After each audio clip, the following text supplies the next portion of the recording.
Thanks so much, Doug. It feels like a wacky Wednesday, but it's only Tuesday. Thanks everybody for your patience and for sitting patiently in the waiting room, waiting for us to open this up and so on. We have had some last minute adjustments to make, but here we are. That's the fun of Zoom. Always a new challenge. Anyway, having said that, hello, welcome everybody. Welcome back for day 2 of Embodied Stories, Gender, the Body, and Oral History. We're so happy that you could make it here again today. This event was organized by former lead co-director of Codes, Cynthia Hammond, professor in the Department of Art History, who's here with us. Obviously, I'll pass the mic to her in just 1 minute. And we've had a great time working with Cynthia to make this whole series of events happen over this week. But before I pass things over, I just want to say a few words about Fourth Space, where you are virtually gathering right now together. You'll see Fourth Space as one of the little videos here if you go into gallery view and check it out as a space on the downtown campus here at Concordia University. So we are a university-wide platform which is dedicated to connecting the public with the inner workings of a university, basically by activating the various research projects, teaching, and cross-disciplinary initiatives that are brewing across disciplines. It's a pleasure to have you in this space here with us today. So as you've already noticed, and many of you are coming back from yesterday, but if you're new, I'll just note that we are running this event as a meeting, which means that you have access to everything that Zoom gives you access to for connection, i.e. audio, video, and text. So please feel free to engage in those ways, especially during the question periods, by just simply lifting a virtual hand, unmuting yourself. You'll be invited to unmute yourself by the moderator and speak your question or comment there. But of course, the ever-present chat is there for any commentary throughout, and we invite you to use it. And finally, I'll just mention that we are recording these events, and we are live streaming to Facebook as well. And I'll put the links in the chat in just a minute. During the breaks, we will continue the live stream. So the Facebook world will hear our green room, back room chatter, which just makes it for a little bit of fun. So just so you're aware of that. And we are keeping the recording on active speaker view. So you won't be visible in the recording unless you're one of the presenters or you're one of the speakers. You turn on your video to speak. So on that note, it's my great pleasure to pass it over to you, Cynthia. Welcome. Good morning. Thanks so much, Anna. I'm really happy to be back with you all this morning or afternoon. I keep getting that wrong. Half of you are in a different time zone. And I'll keep my remarks very short this morning.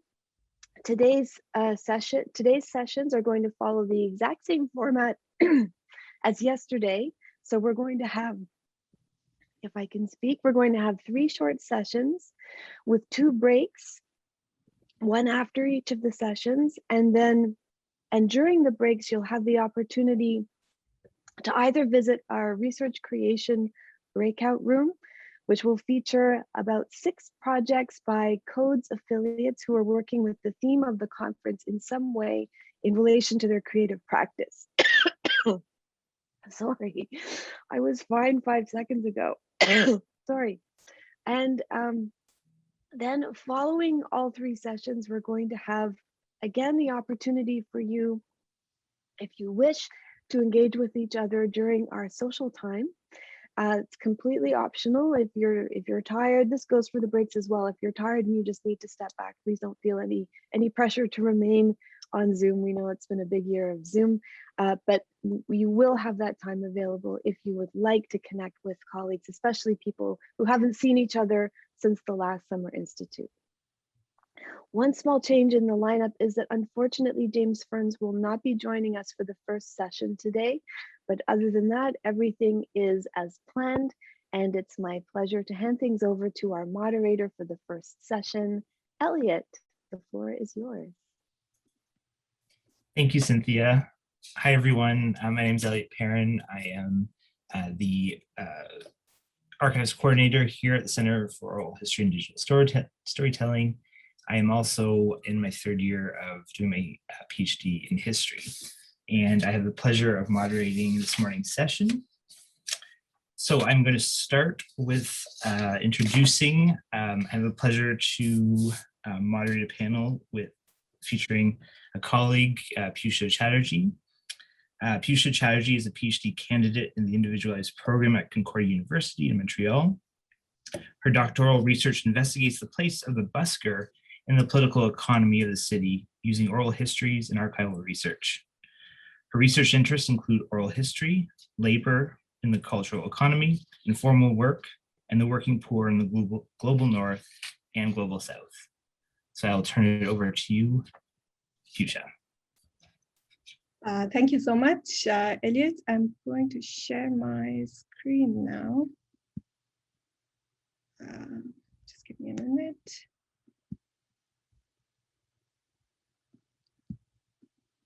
Are you able to see my screen?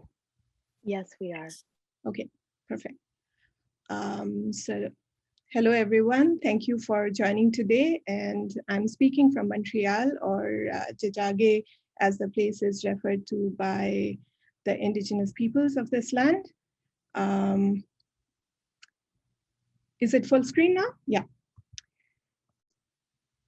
So I want to give a little context to, I'm going to talk about two interviews today, two interviews with women buskers in Montreal, who I interviewed in 2019. To give a little background to the project, I was doing interviews with buskers in Montreal as part of my PhD project. And in 2019, when I started interviewing, Dawn Monette, a contact juggler, she invited me to a buskers meeting in Ville-Marie, which is the borough that looks after Old Montreal and is responsible for managing the spaces there. So the meeting was sort of a launch of the busking season for that year. And the busking season here in Montreal is between June and roughly until September, beginning of September. So in that particular meeting, there was a particular contention. The buskers were, especially the amuser public, who are the circle performers. They are different from the musicians, and they are categorized as amuser public here. They were unhappy about a particular spot in Old Montreal because the spot had been opened to musicians, and circle performers differ from musicians because they need a 360-degree crowd. So they kind of need a slightly bigger space, and not all corners or street spaces work for them. So they were quite unhappy about this particular spot being open to musicians as well. And the other thing that the borough was introducing was an online platform for registration. Until then, the buskers had been managing their own time and their own spaces, but the borough decided that they wanted to have an online registration where you would go and choose some dates and times, but then it would allot a randomized date and time to you depending on the number of the pool of people. So this was the big contention. And in this context, I met Susana Martinez. She's a flamenco dancer. And so when I interviewed her, it was she's one of the people who were very vocal about the fact that the spot didn't, the whole system that the borough was introducing did not work for her or for other buskers because of many reasons. And she also staged protest performance at the spot once because she was not allowed to take up the place. It was empty, there was no one busking there, there was nobody who had registered, but she was still not allowed to take up that place.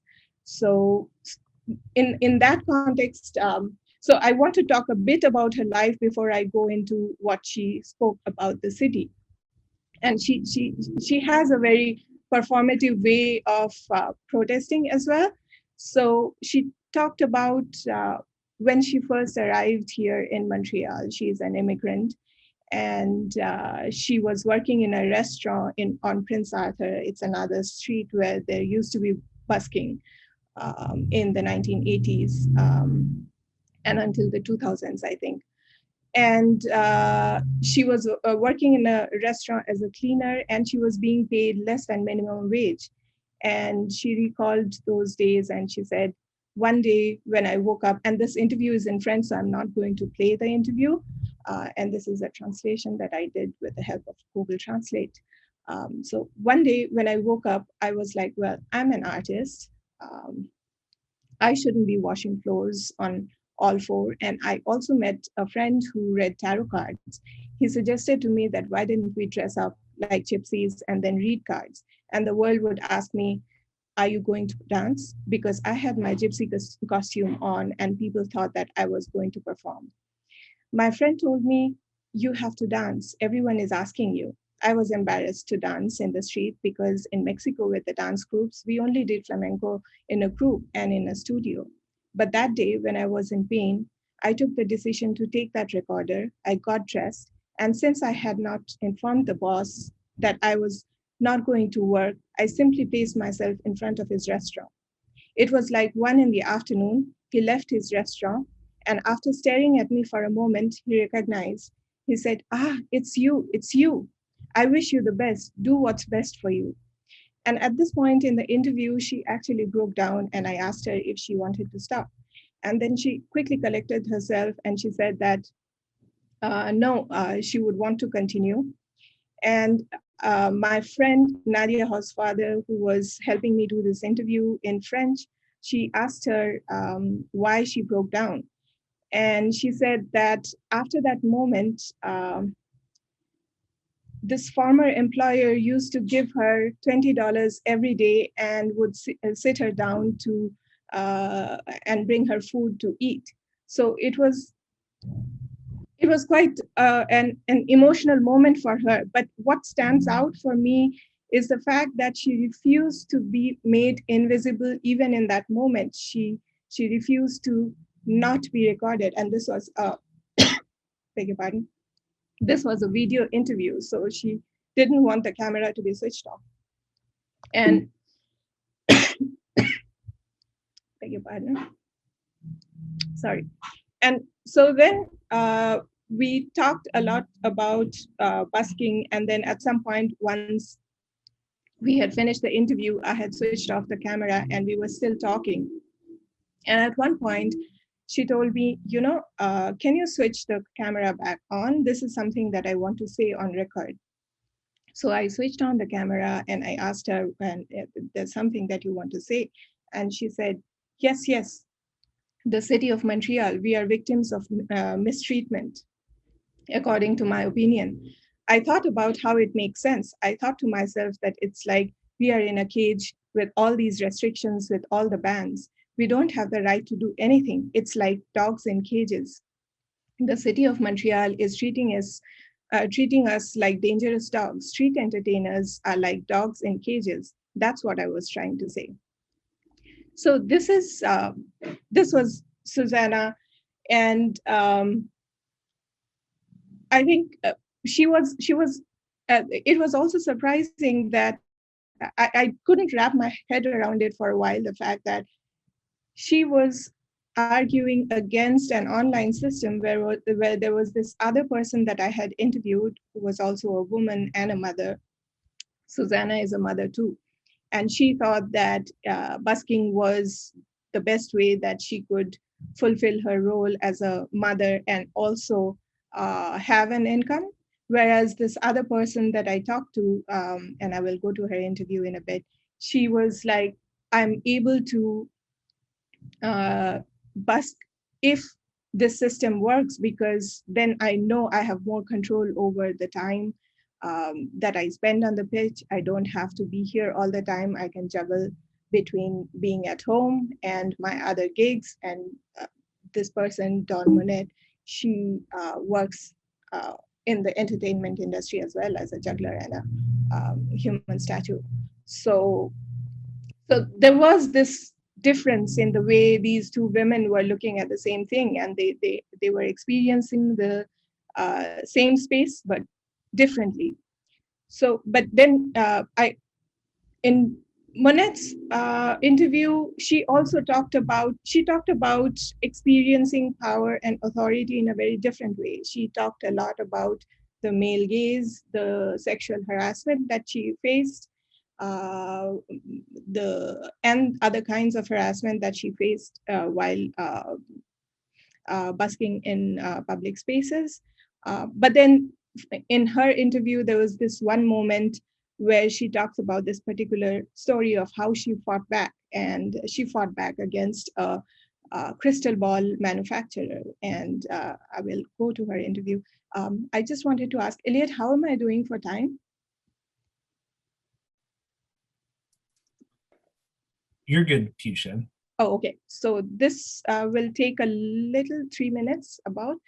So in the beginning, I clipped the interview at a couple of places. So in the beginning, she talks a little about how she uses the space, and she has a very different way. She navigates the space as a woman. She uses her femininity in her shows, but then she also pushes the boundaries of gender norms in many ways. So the clip would give you a sense of that. And like I said, I find other buskers intimidating. That can be, a lot of buskers are loud, entitled, abrasive people. I love them. They're loud and abrasive, and I find it intimidating. They're very like, oh my God, you guys are so big.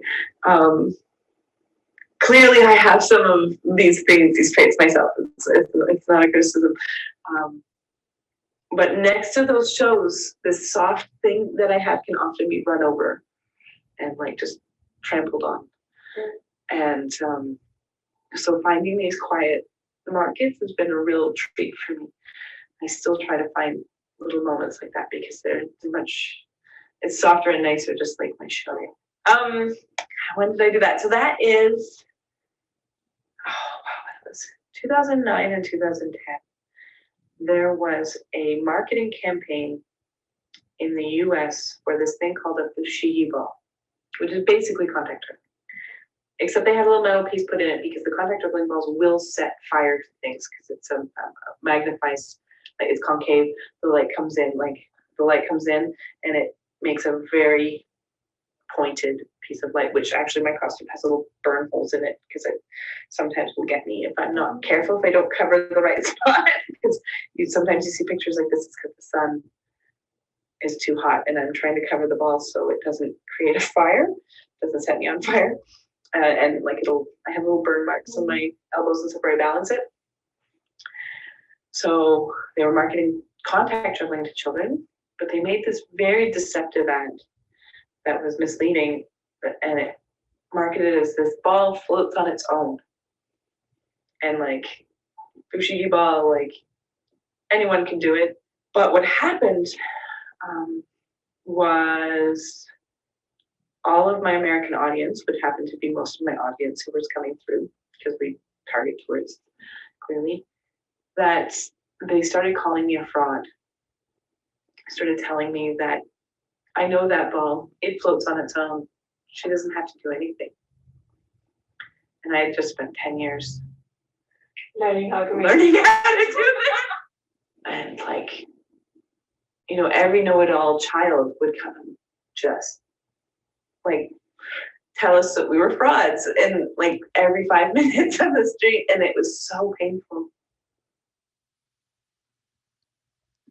And like I said, I find other buses. I think I will exit. So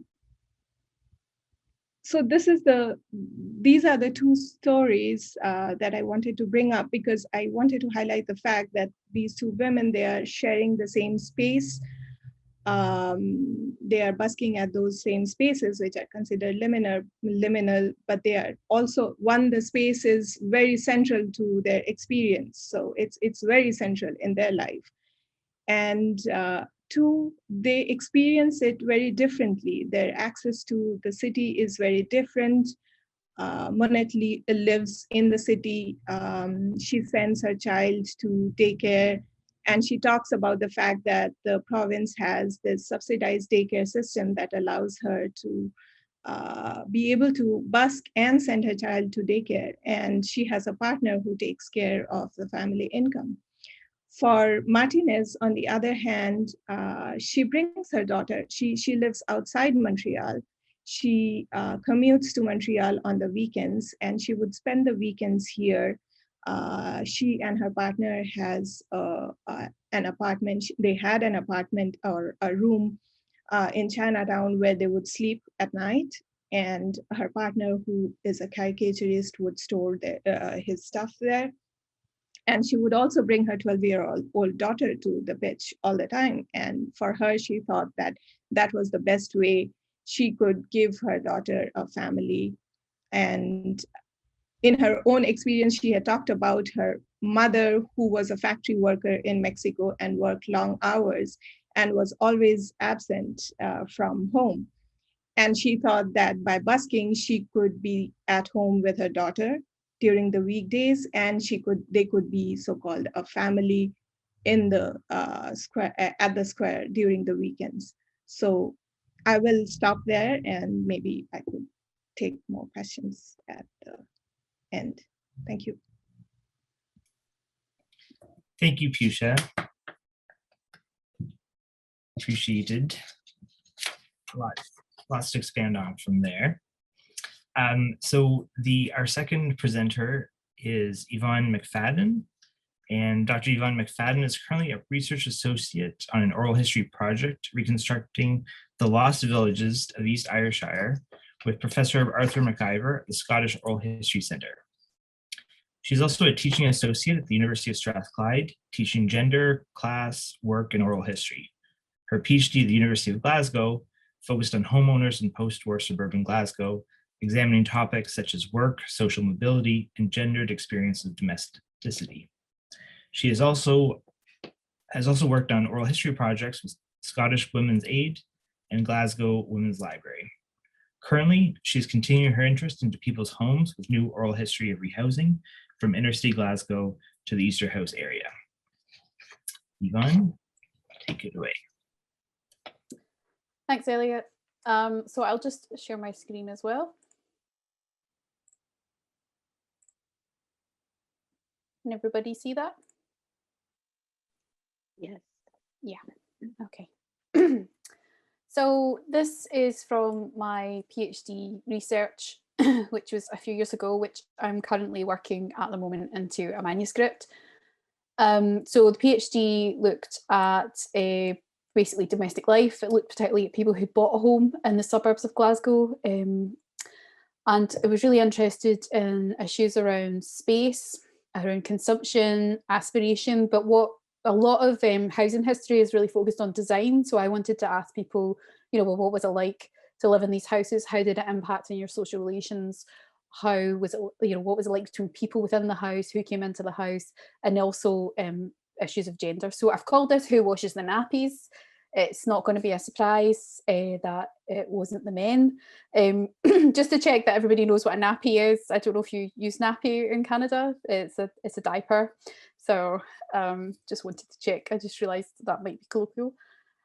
So today's talk, I want to talk a little bit about my methodology and how that influenced what I ended up kind of saying finally in a PhD. But I really want to spend most of the time focusing on this idea of homemaking. So this is what I call the labour of kind of creating a home, so turning the house into a home, and about how in the oral history it kind of categorised itself into exceptional and ordinary labour, and how this was gendered. So, so when I first approached my first handful of interviewees, I phoned them up and I would say, do you want to take part? And they would say yes. And then I would say, well, do you think, your partner would want to take part? And they was like, I'll ask them. So then I'd get back in touch and they say, yeah, they're going to take part. And I say, that's great. So I'll interview you first. And then it was just silence on the end of the phone. And then they'd kind of say, And I'd say, well, that'd be okay. And they're like, I don't know. I'm not sure it would be interviewed separately. And it was kind of an odd feeling and felt like, awkward, and I felt a bit of distrust and suspicion. And later I read Kate Fisher's work on interviewing couples for her study of contraception, and she called it the kind of this feel that they might play each partner off against each other. And I think that was a wee bit of what was going on. So obviously I went ahead with it, and I said, well, why don't you decide what you want to do? So we went ahead with the joint interview. So I turn up and the couple would be there and they would be ready to be interviewed. And I also had surprise couples where I turned up to interview a woman and her husband would be there.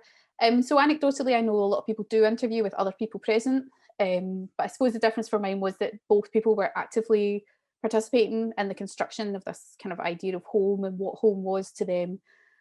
So I kind of was quite torn up about it. People were saying this is a methodological nightmare at first, and it was quite difficult to transcribe as well. But I thought about it more and more, and I started to realise that maybe I need to think not only what people are telling me, but also how they're choosing to tell me their story. I think really it was the topic of the suburban family home, which kind of people felt they wanted to tell together because they felt that was something that they built together as a couple. In the interviews, the we rather than I really came to the fore in the language people were using. And I also interviewed women individually, and they used we a lot rather than I. Interestingly, I was mostly used when women talked about their kitchens, which was quite interesting because it felt like that was the only room they really claimed some ownership over. I did try to interview men, but I had 2 interviews potential interviews that fell through, and I actually found that quite a lot with this topic, and most people chose to be anonymous as well, so it was quite a hard topic to recruit for. So I had quite a lot of archive work in the magazines and government reports and stuff as well. So basically, what did this mean? This meant that for this topic, I moved away from where I initially started with gender and power, and I was very influenced by these ideas of, the Desperate Housewife, Betty Friedan's work. I thought I was going to go into the suburbs of Glasgow and I'm going to uncover oppression and gender relations. And basically that just wasn't the story that came out. So I had to completely abandon that, except I wasn't going to be the Betty Friedan of Glasgow. And I moved on, and I thought, well, why are people telling me the story together? And then it really became this idea of togetherness. This is what and this image here really sums up that idea of what came through in the interviews a lot was we choose, and decision making represented as being together. But this was represented in a model of marriage that was a kind of separate but equal. So what we might call the companionate marriage, which is quite a popular idea at that time. This idea that marriage is changing, and yes, men and women are doing different roles, but these roles are now more valued. And this leads to this idea of the new man. So the new man is the debate. So there's a debate about to what extent gender relations are changing in mid-20th century Britain at this time. This is a quote from Mark Abrams and from 1959. He was a sociologist at the time. And he said, so the new man stays at home and he is likely to find burdensome or repugnant any activities that force him to leave the family circle and to forgo part of his domestic privacy and comfort. So there's this idea that there's a home-centred society being created. We do have improvements in housing and access to housing at this time. And this is really kind of forefronted by Wilmot and Young's influential study of inner city London and these kind of new municipal suburb estates that spring up. So they say that men are doing more housework, and when they interviewed people, men as if they'd done the dishes last week, and also they were visible, like pushing the prams on the estates. This is contested by work such as Joanna Burke's work, for example, looking at the same issue. She found not a lot of pram pushing, but I suppose the most vocal opponent of this idea is Anne Oakley in her study, where she said that she found it was exaggerated and there was little evidence of men doing housework, in her opinion, and she thought it was quite dangerous from a feminist perspective.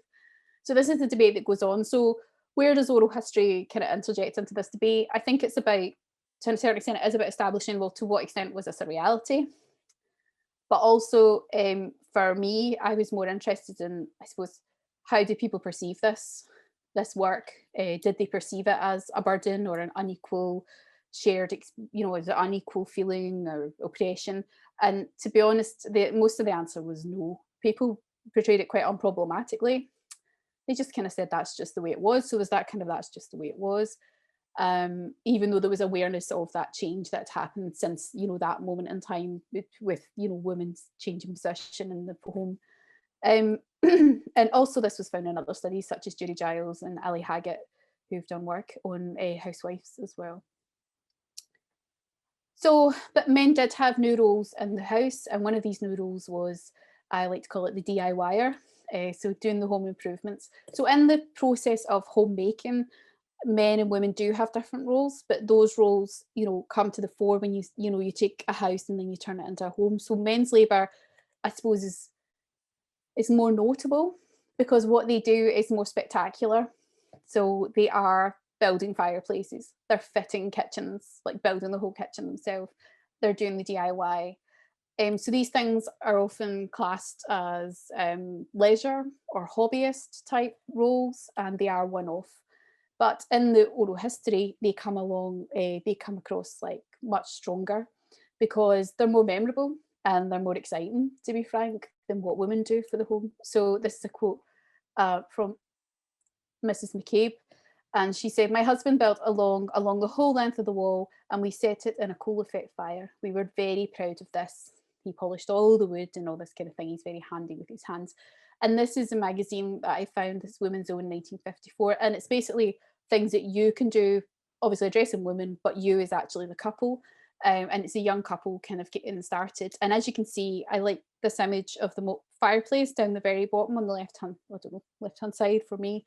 And I like this image because it kind of sums up that division of labour, which is that the men have built it and they've made this exciting fireplace. I mean, Mr. McCabe made it out of stone, so his was, you know, brick built and everything. But then we see then the picture, it shows the woman, the housewife, cleaning it. She's taking it out and cleaning it. So the men make these things, they fit these kitchens, and then women come along and they maintain it every day and out the ordinary mundane work of keeping the house. And that was hard to get at in the oral history. Women found that hard to talk about, to be honest.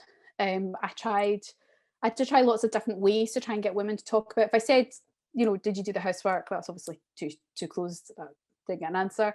And I would say things like, is the presentation of the home important to you? Hoping that would get an answer, but that didn't really get an answer. And so eventually I came up with, didn't move on. Eventually I came up with, I found that the washing machine was a really good way into women's work. So basically, when I asked women, you know, when would you, or couples, when did you get a washing machine? Then I would get lots of stories. Oh, let me tell you about what it was like to have to wash nappies by hand in a double sink. And that kind of became part of the discussion. So here's an example from Mr. and Mrs. Devlin. So I interviewed them together. They were a great couple, and the stories they told were very, very rich for the study as well. So they talk about, she talks about washing the nappies. So she's washing these nappies. Her friends come round to visit her. But she's got to wash the nappies because she has to do this every night, and this is probably between feeds as well. So even in her leisure time, she's working, and then she accidentally blocks the sink because it's an old sink and it goes down the strainer. And she talks about how it was appalling and there was a lot of work he had to do in that. So she has to disturb her husband, who's finished his work because his work's external. He's relaxing, and she's had to disturb him to come and sort out this nappy. And she took this nappy that's gone down the toilet, down the sink, sorry. And then she goes, and then I did it again and I was frightened to tell him. And I just thought this exchange was really interesting because, one, it shows that men's work is kind of done, that they're not expected to have to do this kind of work in the evening. It shows that her work, women's work, is never done. This idea that women, even in their leisure time, have to, she's talking to her pal, she's still got to wash nappies, but also the low status that she gives her own work. I mean, I'm sorry, but I don't think cleaning nappies is a particularly nice job either. I think that's pretty appalling too. So she doesn't even recognise that her own work is pretty disgusting in itself, but she has to do it every single day and probably get up half the times through the night to feed a baby. So I think this particular example really sums up that difference between men and women's work and how it was kind of talked about and how it's hard to get to these things. So I've just got one more example, if I'm okay for time. Oops. I went too fast there. Oops. Got ahead of myself. So this is another interview. So women have nappies and they're washing them by hand. And then one of the things that when they told me was like the best thing to do is try and get a washing machine. When you have a baby, you try and get a washing machine. Now these washing machines weren't automatics like we would have today. In Britain, automatics don't really infiltrate the market until the 1980s. Washing machines themselves take a long time to infiltrate the market, not till the late 1950s. And quite often people are getting either a single tub or a twin tub. So a single tub, you can see in the image, it's got the electric wringer on top. So you would put it in and it would wash your nappies, and then you would have to still put it through the wringer. Now a twin tub, one would wash and one would spin, so it took out the water for you. So this is a quote from Mrs. Muirhead. This was an interview with both of them, and she talks about how getting a second-hand tub. She talks about how, now these are a lot of effort. You have to quite often pull them out from the counter, fill them up with a hose, empty them with a hose, and then she talks about how it jumped all over the floor. She said, oh aye, with the vibration you had to hold it down. You couldn't go away and leave your washing machine or anything, you know. I mean, when you were washing, you were washing.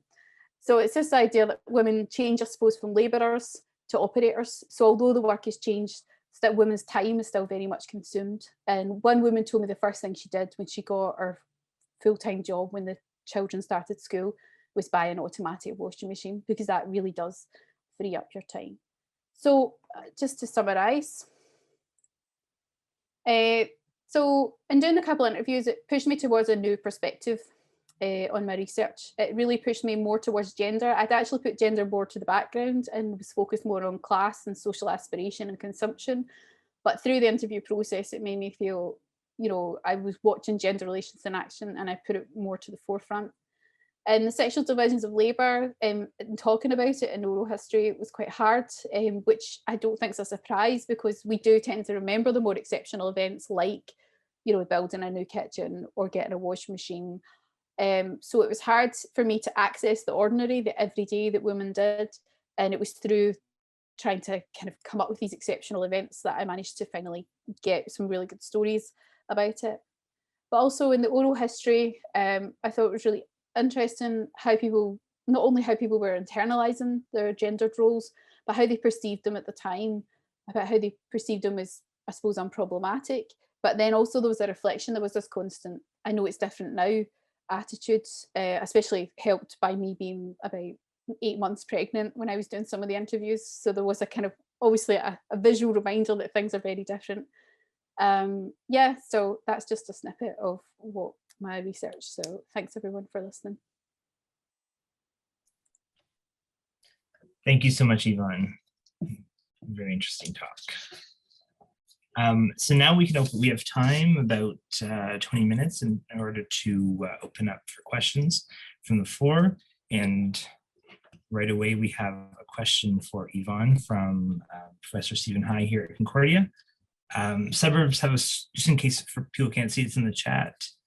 Suburbs have a strong middle-class reputation in North America with detached homes. And then what do the suburbs mean in the UK? And are there different kinds of suburbs? And is there a danger of universalizing these areas as exclusively white and middle class? Thanks a lot, Stephen, for a very complicated question. This is something I grappled with for a long time. So suburbs in Scotland, not just Scotland, but in Britain, are really complicated. We have lots of different types of suburbs. We have municipal suburbs, which are built under the Housing Acts and the interwar period.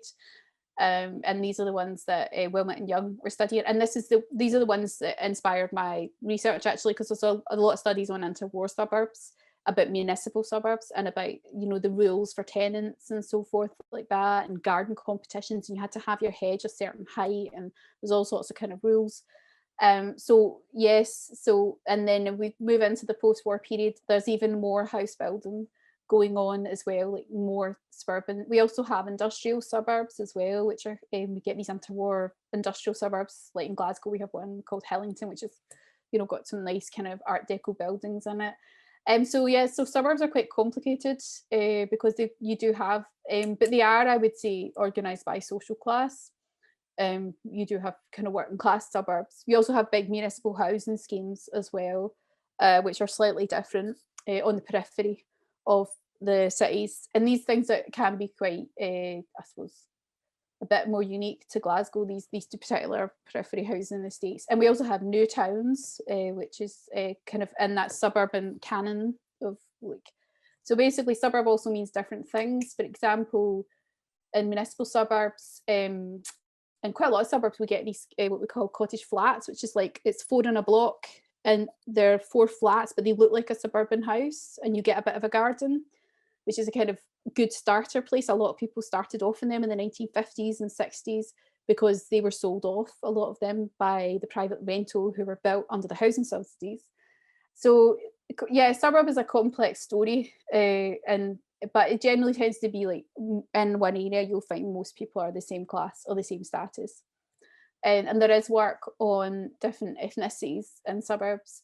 For example, there's a lot of work on the Jewish community who moved out to Newton, a place called Newton Mearns, which is a suburb, kind of quite far out suburb of Glasgow. So, but I think there's definitely more to be done in Scottish context and general, looking at maybe Southeast Asian communities and suburbs. I don't think that's been done, and not like that's still to be done. But yeah, suburb is complicated. It's not white and it's not middle class. That's the short answer. Okay, another question in the chat from Kate Wilson. This is for Piyusha. I was interested in what the first narrator said about the city of Montreal. Did any of your narrators touch on how the relationship with the city has changed as it's undergone urban regeneration / gentrification? And just to like add on some of my own kind of observations onto that, Piyusha, you meant one of the photos you showed was one of the buskers in Place d'Armes here in Montreal. And just for those people who aren't from Montreal, in the last 5 years, it underwent,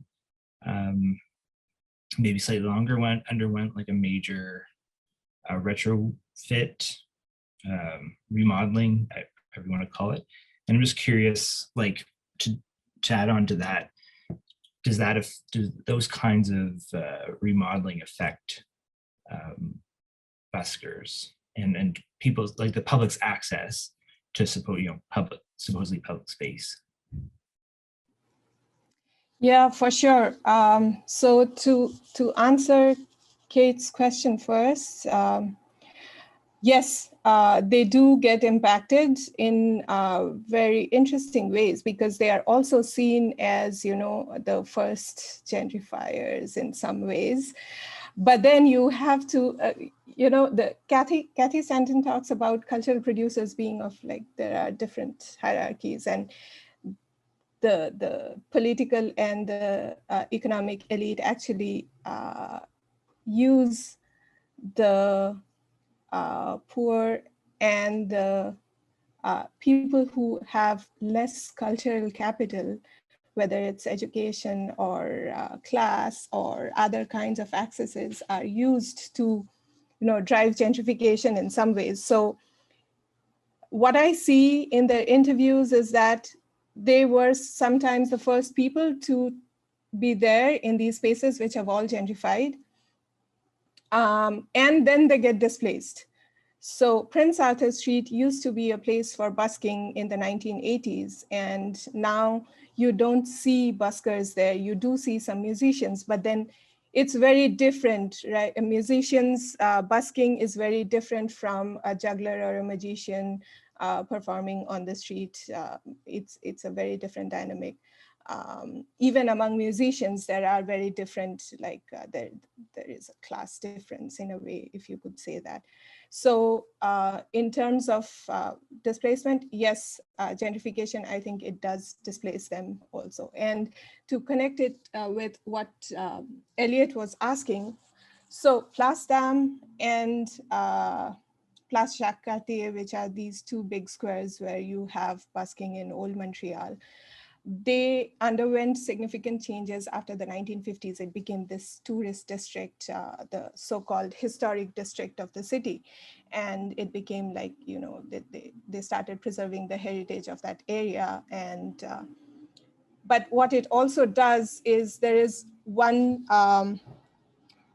so at the moment, the city really controls the busking spaces in terms of like, they literally mark out the spots where you are allowed to gather what kind of audience. So you have 5 spots for musicians, 1 spot for a balloon sculptor, one spot for a human statue, one spot for circle performers. So like that, it's that much controlled in that sense. And the thing is that they are not employees of the city. They need permits to do it, but their time is regulated. The number of shows that they can do is regulated, but they are not technically employees of the city. So that much control is there. So they've lost all the freedom. They cannot, so across the street from these squares is Old Port. They used to perform in Old Port and they cannot perform on Old Port anymore because there you can perform only when a so-called event organizer hires you, or the Old Port, the authority that controls that space, or they hire the buskers. So they don't have access to that space either in that sense. So it has changed a lot, and I hope I've answered your questions.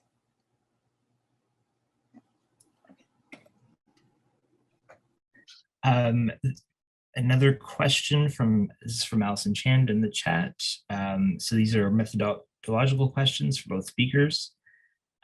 So for Piyusha, I loved how expressive the interviewee was with her hands in the video clip you played. Did you film all your interviews, and what were the considerations involved in that? Maybe Piyusha, I'll let you answer before I go over to Yvonne's. Okay, yes, so most of my interviews are actually video interviews, except for when I always asked whether they wanted audio or video, and sometimes people preferred to do audio interviews because they didn't feel comfortable with video. And there was two interviews that I did on the spot, like on the pitch, and then it was an audio interview. So, and yeah, of course, buskers are very, very expressive people because they are very friendly and they are very talkative. So they are amazing interviews. Okay, and then for Yvonne, was there anything you felt the couples you interviewed together were more reticent about than they might have been on their own? And then I'm interested in this as I've interviewed quite a few couples individually this year. I'd like to re-interview some couples together to compare. So I think there was definitely issues going on within the couple interview. It did obviously have its problems. It wasn't like, you know, I mean, people were like, just don't do it. And I was like a bit freaked out. But then the more I did it, the more I realized I was getting really rich, interesting stuff. I was seeing gender relations in action. I was, people were working together to build a story. But yes, I mean, I actually cut a slide because I didn't have time, but yeah, there was issues around silencing. Like one woman said, well, I asked about radio listening because I was interested in leisure, and she was like, I would listen to Mrs. Dale's diaries during the day, and then he kind of said, oh, is that what you did? While I was out at work during the day.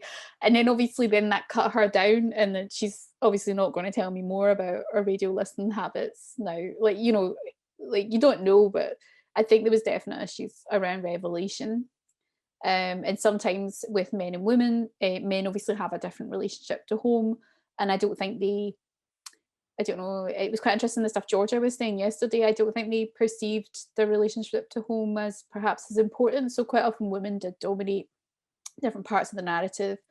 And what happened in one interview is I had that a man, he dominated. And it really left her not a lot of room to remember or to kind of articulate, especially the kitchen description was very short in particular, whereas the kind of women tended to describe the kitchen in quite a lot of detail, but he kind of just kept saying, no, that wasn't the way it was, and shuts her down. So there was that kind of, I suppose, like revelation they maybe don't want their partner. And there was another example where a man tried to tell me that he did the DIY and his wife just a few times said, no, he didn't. So, you know, so he wanted to portray himself in that model of masculinity of basically of being the DIYer, because that was something that men can relate to within the home. But he was the breadwinner. He worked really, really hard. He worked weekends as well, you know, so he was fulfilling that traditional masculine role. But because we were talking about home, and she can undermine his ability to create himself in that role. So there was issues around it that were interesting, but I wouldn't let it put you off doing it. It is a really interesting process. Great. Another question, this is for both speakers from Arthur McIver. I wonder if both speakers could comment a bit more on their places and representations / experience of gender relations in them. And then more specifically for Glasgow suburbs, were there strong vestiges of patriarchy persisting / resonances of the hard man mode of masculinity? And I know Yvonne just answered that some, but you could expand on it. And then for Piyusha, does Montreal have a similar or different reputation? Thanks, Arthur. So yes, it was a big part of the imagery I was looking at. A lot of there was, I would say it was a more middle class model of masculinity that was being portrayed or idealized, particularly in the advertising. For example, there was, you know, like father at the gate and mother and baby waiting at the door, that kind of idea of the ideal, you know, suburban life, like family life. I would say the men really portrayed themselves. So it was interesting in the combination. There was one was an electrician, and so it was that kind of DIY role that I suppose was the way they could portray that masculinity, about doing all the jobs around the house. And I don't know, I didn't really get the hard man thing come through, particularly with the areas I looked at. So the areas I looked at, people were what you might call aspirational, like kind of moving from working class into the middle class, and they're kind of in that grey zone until women really start working again after they've had their children. Because a lot of the women were teachers, because in Scotland at that time, in Britain, there was a big teaching recruitment drive. So a lot of the women I interviewed were teachers. And so when they started working, it pushes them kind of comfortably into the middle class. But yeah, I mean, it was modelled on patriarchy. It's modelled on the heterosexual family, with father working, and that was the model of masculinity. And then within the home, that was often translated into this idea of gardening as well, which we're finding in the miners' rows as well, like the idea of like men in gardening and growing the vegetables, and also this DIY role as well. Thanks. Piyusha? Yeah, so to talk about that, yeah, so Dawn Monette, she talks a lot about how masculine the busking spaces are, and she talks about that to be a successful busker, you need to have a certain height so you can control the crowd, you need to attract attention, and you need something, there are a couple of things I'm forgetting now, something attractive like fire or something very shiny to attract attention. So all these things, and she at one point she also admits that you know, I have some of these characteristics which is very abrasive and very aggressive, but then I also have a show which is a very feminine show, and she struggles with that because her show is very feminine, and in some ways the statue, she sees it as dehumanizing because people then walk up to her and quite literally treat her like a statue. And she has also faced harassment, sexual harassment while doing shows. So it is a masculine space, but there are now things have shifted quite a bit. Now you have you do have more and more women coming, busking on the streets, but it's a very different kind of busking. It's more organized. Like festival busking is not the same as just going out on the street and performing on the street corner to get some money. So, and the buskers who they say that real busking is not festival busking. So there is a difference there. And women are, I think, more visible in the festival circuits because in a way it has been commodified in the cultural economy. So they are more, they find it more manageable because in some ways, they are also more controlled crowds and safer places to busk. But the other thing that's interesting is what comes up is class and the representation of like space and class, because the buskers also talk about you know, how classy the people are where they perform. They target tourist areas where rich people go. And at one point, one busker, Peter Snow, he's from England, and he says, all these beautiful people from Laval and South Shore would come here on Prince Arthur, and we would eat on the terraces and watch us busk. So there is a certain class which becomes visible when you talk to them. And yeah, so I hope that answers your question. Okay, so I think we have time for one last question, and it's from Professor Barbara Lawrence-Kowski here at Concordia. So I was struck, thank you for these excellent presentations. I was struck by the embodied nature of the work stories you uncovered. We encountered performers who honed their skills over the course of a decade and wore the scars of their craft literally on their bodies. We then had homemakers who carried on the mercilessly repetitive work of domestic chores. I'd love to learn a bit more about your narrator's sense memories. Which sensuous memories, touching, smelling, hearing, tasting, smelling, in particular stood out for you? And this is to both of you.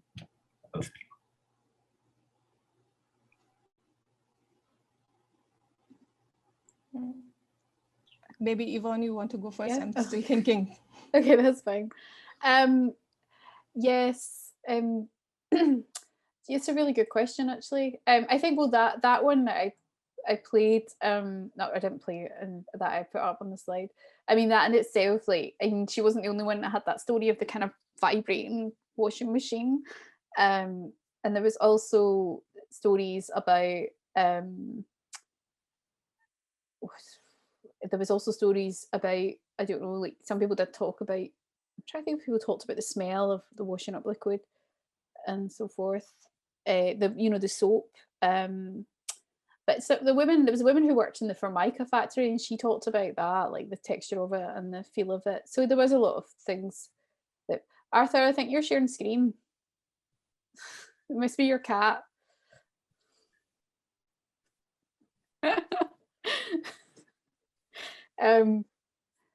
But yeah, I mean, the stories, I can't think off the top of my head, but it was very, like, obviously, like, there was a lot kind of thinking about housework, and there was a lot about kind of, you know, touching things, and, you know, you got a feel of the real labor of it. But yeah, it's a good question. It's actually going to make me go back over my interviews and think about this, so thanks. Yeah, thank you so much, Barbara, for this question. This is making me think now. And actually, what happened at Place Jacques Cartier, where I spent 2019 summer almost every day on the weekends, the buskers, sometime in the afternoon, they wouldn't perform in the morning because there was no crowd. And in the afternoon, I would see them go out into the square at the busking spot, and there's this bird bath, and they would climb onto that, and they would look around. And then Peter Snow, at one point, he said, you know, you have to feel this. It's a something that's in the air. You will see this. And what they meant was, at one point, the Cirque du Soleil, which is down the hill on the other side, they release their audience, the show ends, and the audience walks back, and they walk back onto the square, and they see the crowd, and they start performing. Or they see the cruise boats coming and releasing the passengers onto the quay, and then they walk back. And they kind of, there's something in the air that they kind of, I don't exactly know what they meant by it, but one of the things was that they would be looking for the crowd and coming in. The other interesting thing that happened, I think it has something to do with power on the, you know, the sonic landscape. On Place Dame, you have the big church, and you most buskers don't like to perform there because it's very big. So it's only musicians who play there. And at one point, the musicians, this was a Latin American group that was performing, and I was sitting and watching them. And at some point, at 6 o'clock or some point, the church bell starts to ring, and it drowns out the sound of the music, and they have to stop in the middle, and then they wait for the church bells to stop ringing, and then they pick up their performance again. So there are interesting ways that there is a politics that plays out even on the soundscape. Thank you. So It is 9:47, so it's now time for a break. I just want to thank both Piyusha and Yvonne again on behalf of all the viewers for an excellent session. Congrats to you both. Those are both very interesting presentations, lots to think about. And I believe the next panel starts at 10 o'clock, so people can have a short break, and hope to see you all back for the next presentations. So thank you again. Could I just jump in, just in case any of the speakers for the next session want to experiment with screen sharing, and my apologies again for sharing my screen there by mistake. Do hang on, and you can test out your screen share in the break. Thank you. Thank you. I was going to say the same thing. If Stephen, Lauren, and Rory, you can just hold back for a minute. And we do have a discussion breakout room if you want to chat with somebody one-on-one. And we also have our research creation screening breakout room, which you can join at any time. Thanks, everybody. It was a wonderful panel. Thanks, Elliot, for moderating so well, too. Okay, great. So, Stephen, now suddenly I don't see anybody anymore. Stephen, would you like to try your screen share?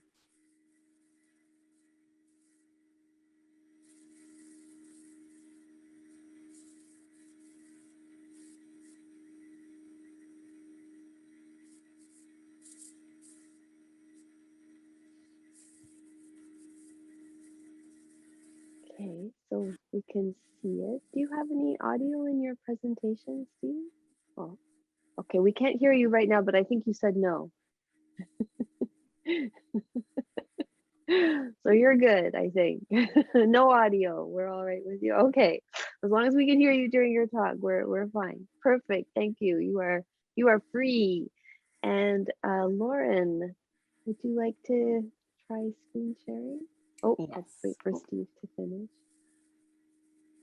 Just goes down, Steve, please. Maybe I can kick him off. Okay. Okay, let's see. The opposite problem of Arthur. So. Yeah. Or it's the same problem. Same problem. Okay, how does that look? Looks wonderful. Yep, and do you have audio in your presentation, Lauren? I do not, no. Okay, so it looks and that's good. Changing. Okay, good stuff. Oh. Figure out how to stop it. Okay, there we go. Perfect, thank you. That's great. And now Rory. Hello, Rory. Long time no see. Hello, how are we? Good, good. Great that you could be here. Yeah, I've really enjoyed the last couple of days. But let me try and do the screen share. I do have... Just Cynthia again about James not being able to make it. Apologies. Oh yes, that's such a shame. But yeah, it just seemed like it was not going to work out.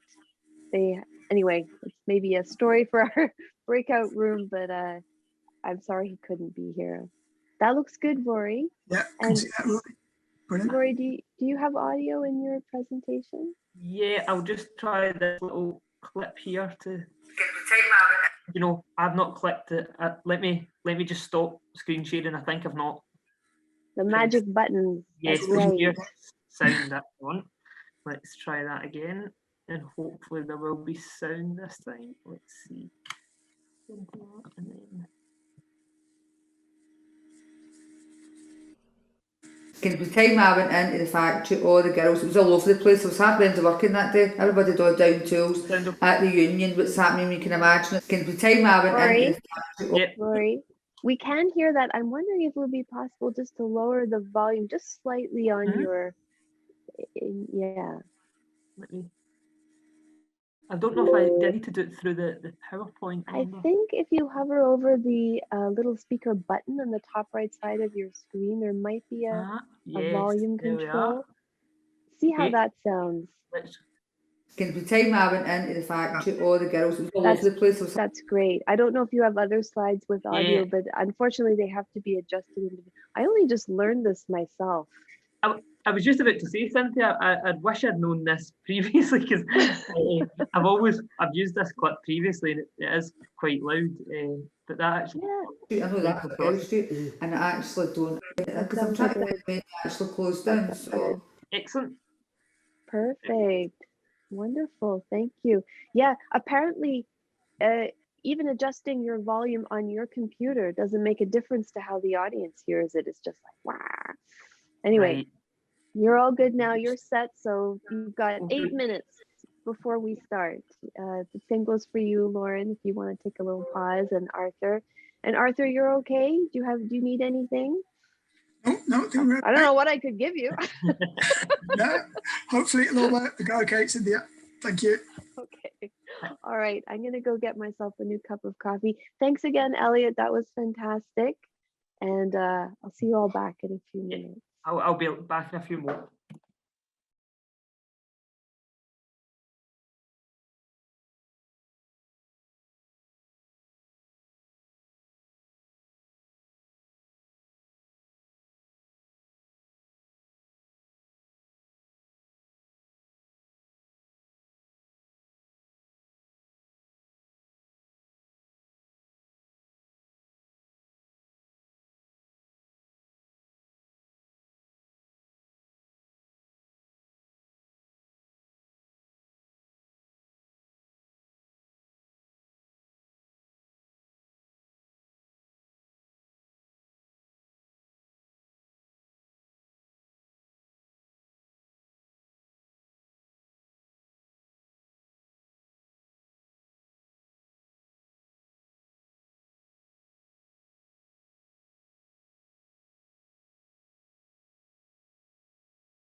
can hear me okay. I've put on this headset.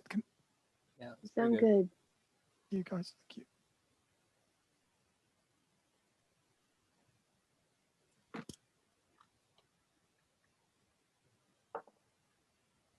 Okay, I think we're probably ready to get started.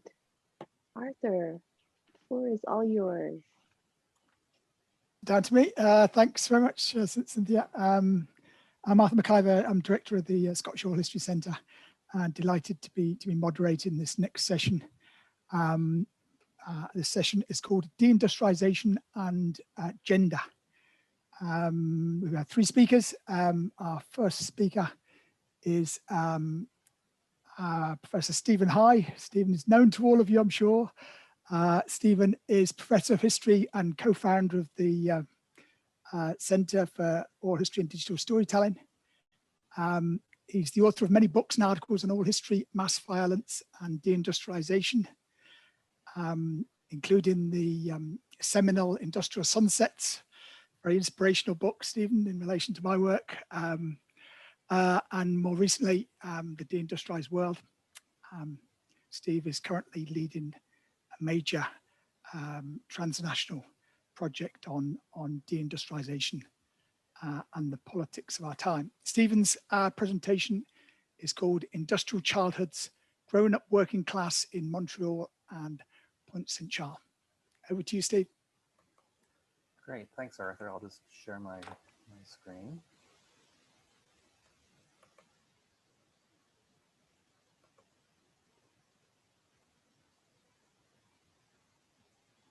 Okay.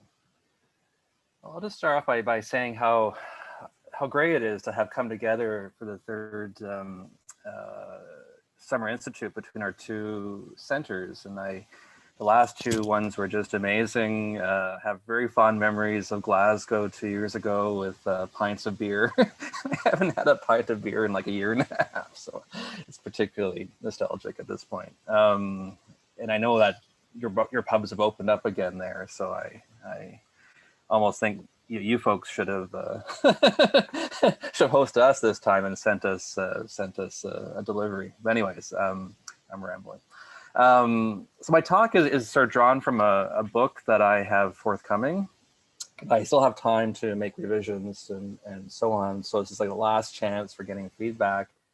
And it's drawn from my first chapter of that book. So the book is on deindustrializing Montreal, and it's looking at 2 neighborhoods that face each other across the Lachine Canal.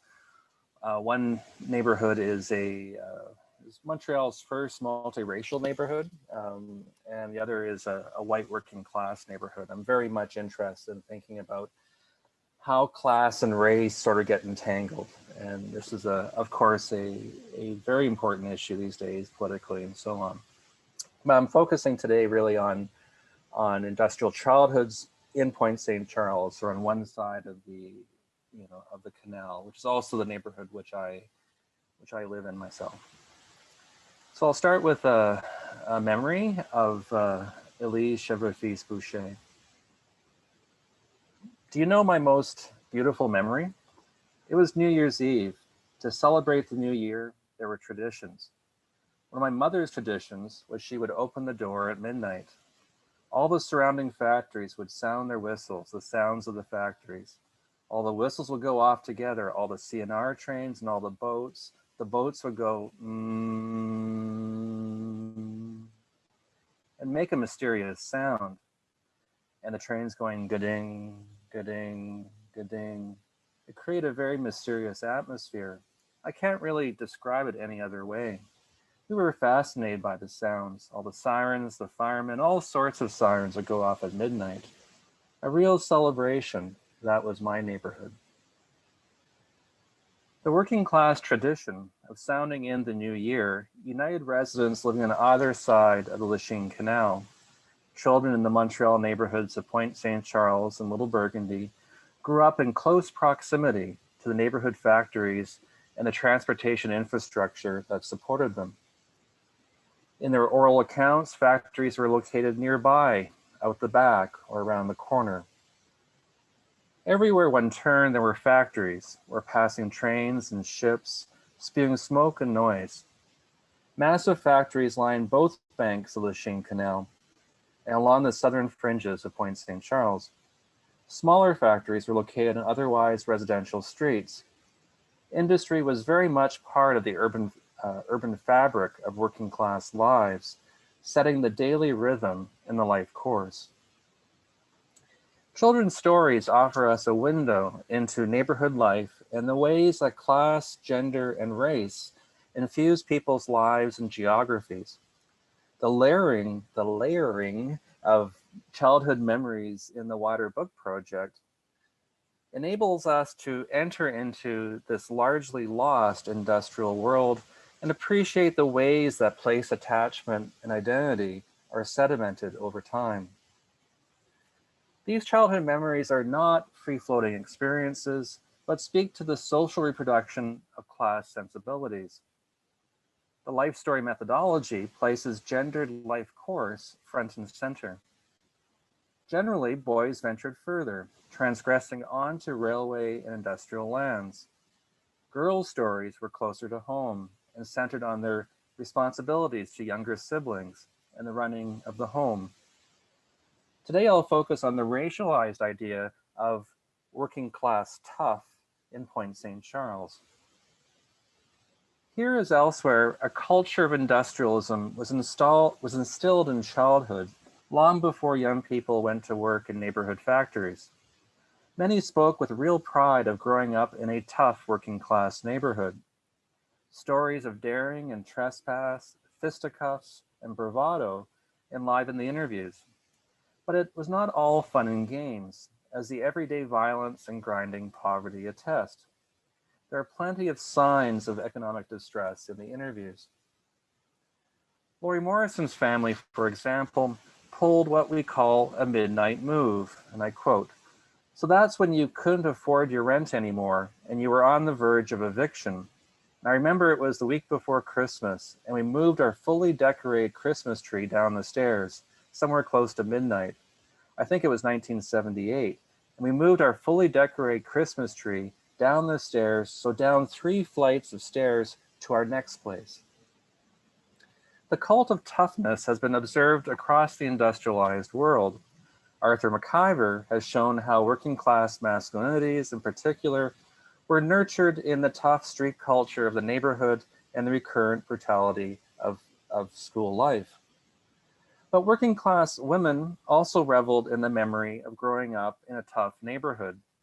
Kathy Dobson, who published her memoir, With a Closed Fist, Growing Up in Canada's Toughest Neighborhood, sought to establish Pointe St. Charles's claim in the opening lines of her memoir, and I quote, "Sometimes at night while lying in bed, I can hear a rat trying to escape from the toilet, banging the inside of the lid with its head, trying to pop it open so it can climb out. I hate that banging noise. It means the sewers are backed up again, and within a few hours, we'll see more of the furry fuckers running around the apartment." After the book came out, Dobson was met with sharply divided opinion in the neighborhood.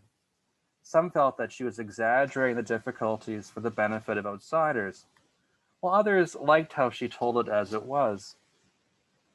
Most interviewees spoke with real pride about growing up working class and the values that this upbringing instilled in them.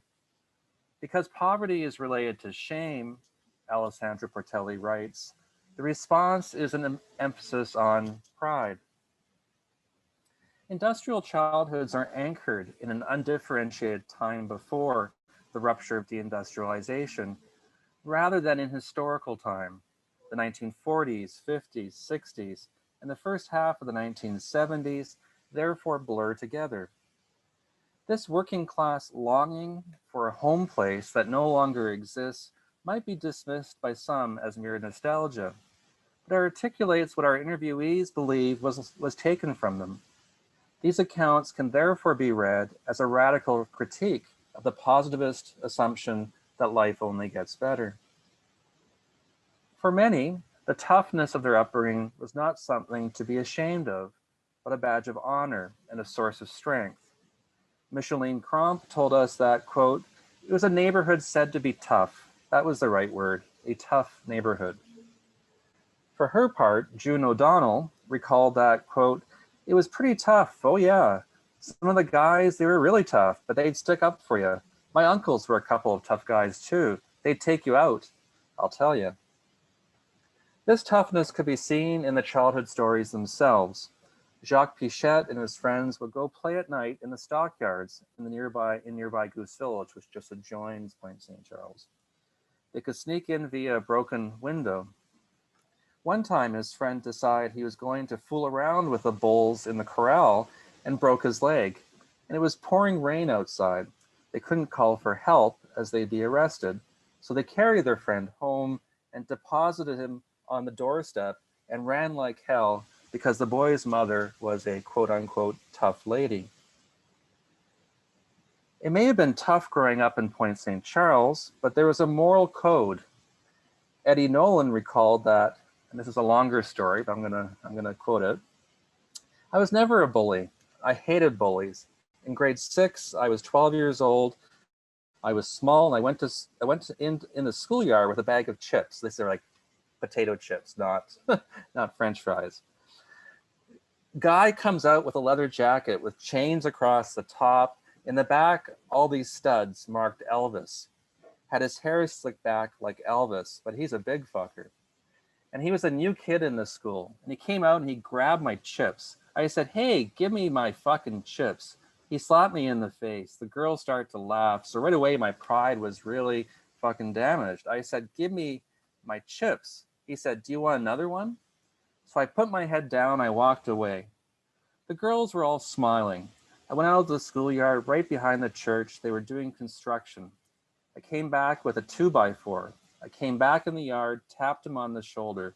When he turned around, I cracked him over the head. The blood came out and everything. He started screaming. I said, I'll fucking kill you if you touch me again. If you touch my food again, I'll kill you. They sent me to see the guidance counselor at the school. She said, Edward has some serious anger issues. I went home and told my mother, I don't got no fucking anger issues. I got fucking hunger issues. They were my chips. I said, he took them out of my hand. He ate my chips. So the guidance counselor had a good time with me. Yeah, anger issues. It's 10 minutes. Share, it's the last little bit. I could share hundreds of stories just like this one.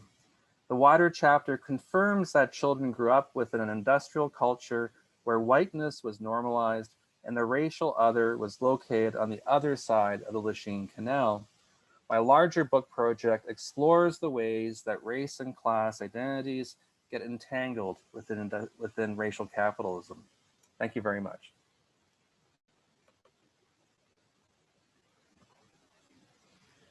Wonderful presentation, Steve. Thank you. Thank you very much. Our next speaker is Lauren Laframboise.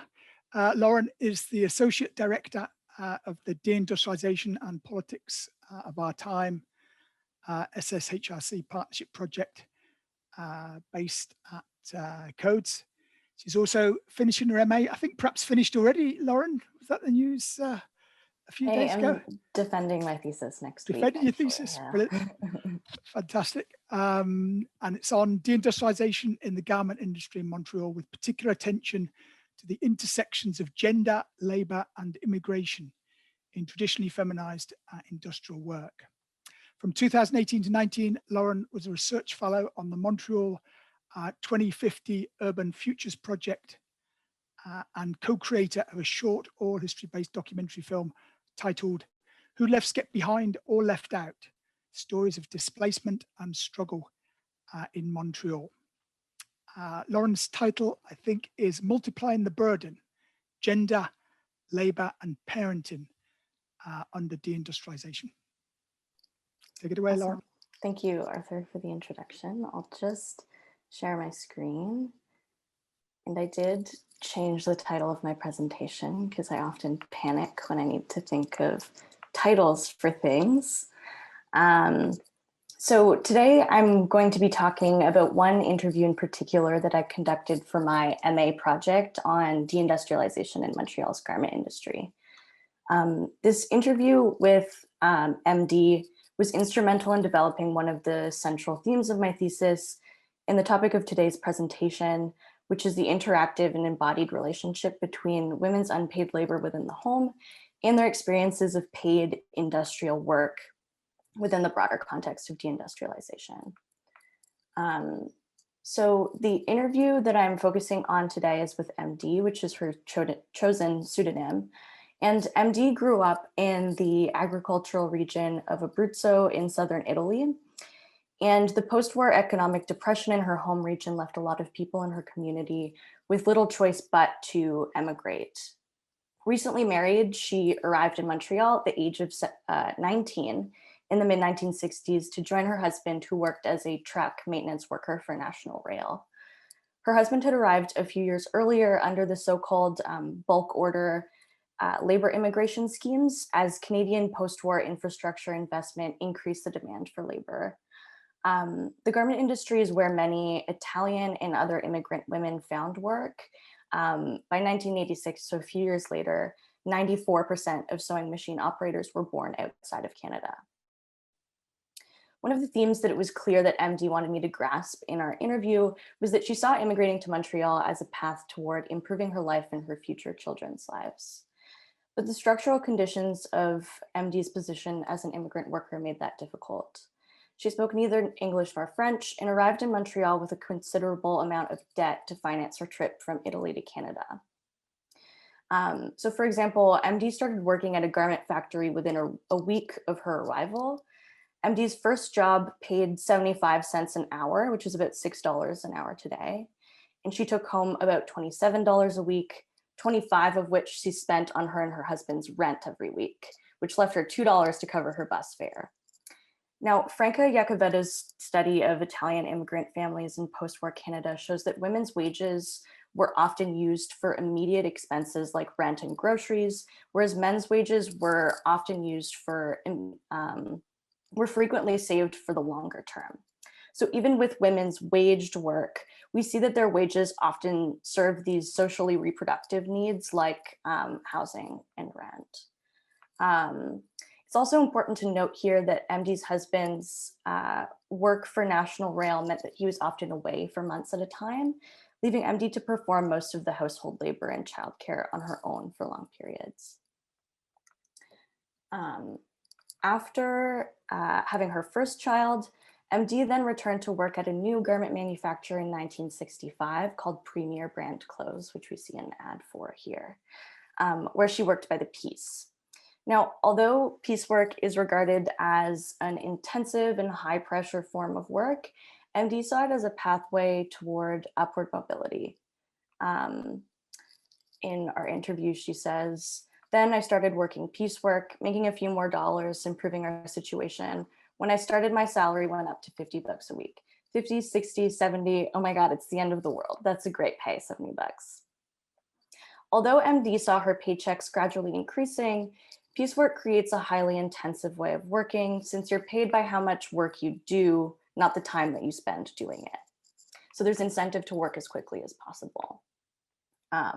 This photo here on the side is from another interview that I conducted, and it shows that workers were often accountable for keeping track of their own wages. And you'll see from one week to another, this interviewee made $120 versus $62. So there's also high variability from week to week in what your paychecks look like. A study of garment workers in Montreal in the 1970s and 80s shows that the time pressure involved with piecework rates constitutes an important stressor on mental and physical health, which in the long term leads to adverse health effects, of course. They found that former garment workers were 5 times more likely to develop severe disability at a younger age. And garment workers reported higher levels of anxiety and depression than workers in other comparable industrial sectors. I'll return to the effects of piecework in a moment, but at the same time as MD is working at Premier Brand, some of the political forces that would eventually lead to the steep decline of the clothing industry in Canada began to unfold. In 1971, the federal government introduced its first textile policy, which formalized a progressive trade liberalization strategy that gradually opened up the protected domestic clothing market to international competition. Much of the international competition came from so-called low-wage countries, and these cheaper garments began to compete on the Canadian market alongside the more expensive domestic products. The garment industry in Montreal was highly unionized from the mid-1930s. So for example, MD's 2 previous workplaces had been unionized with the Amalgamated Clothing Workers of America. And domestic employers saw protections to their workers' wages as actually a hurdle to compete with foreign goods. As a result, you see 2 forces unfolding at the same time. Domestic manufacturers responded by either deunionizing their factories, so closing their manufacturing operations and opening a new one, or by just closing their factories and leaving the industry altogether. This precipitated both a wave of closures throughout the 1970s and 80s, as well as the degradation of the work that remained. So sewing machine operators' work intensified as employers attempted to compete with cheaper imports, and piecework and increasingly intensive forms of piecework became the norm. The factory where MD had worked for 20 years, Premier brand, closed in 1985. MD recalled that the closure was emotional for her since she had developed years-long friendships with her coworkers. When I had asked her whether she liked her work, MD answered, "A lot. I cried when it closed. Yeah, it was a family." MD found another job shortly thereafter, but she couldn't find another unionized job that matched her seniority or experience level. She had to take a steep pay cut, which totaled to about $3 an hour less than the wage that she had previously earned. In this way, factory closures gradually eroded women's wages. Within the year, MD began experiencing debilitating fatigue and had to stop working altogether. In our interview, she highlighted that it wasn't just the impacts of her paid work that had adverse effects on her health. So here's just our interview. So when I asked her, after your factory was closed, did you look at other factories to work at? She answered, afterwards, I worked in another factory for 1 year, but I got sick. I got sick with my heart. I stopped at the age of 42 and I didn't work anymore. Because working piecework, there's a lot of, with the family, a lot of stress. The stress touched me in my heart. Yeah, because it's stressful, you have to continually work quickly is what I answered. And she answered, yeah, but it's not just the work, it's the house, the kids, going to bed late, getting up early in the morning to make lunches for the family. And I answered, yeah, maybe you can tell me a little bit about that experience there, how you were able to balance your responsibilities as a mom. And she said, oh, everything. I tried to do everything well, as a mom, as a woman, everything. But then I got sick to do all that. I think that the power of this quote really speaks for itself. MD points out that her experience of industrial labor was not only shaped by the difficult conditions of her paid work, but that it was also compounded by the gendered unwaged labor that was required to support her family. What her testimony also shows are the embodied effects of deindustrialization as they intersect with both paid and unpaid gendered labor. So just a few concluding reflections here. For me, this interview took on a very symbolic weight, and it really destabilized my conception of what does and doesn't count as labor history.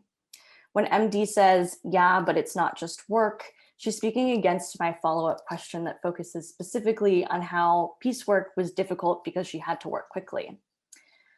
The importance of this interview for me also helped me develop a central idea in my constantly developing feminist oral history practice, and reminds me of what Joan Sangster has argued, that the women interviewed will shape the research agenda by articulating what is of importance to them. MD's explanation of her experience was crucial and transformative in my understanding of the lived realities of deindustrialization at the intersection of gender, class, and immigration.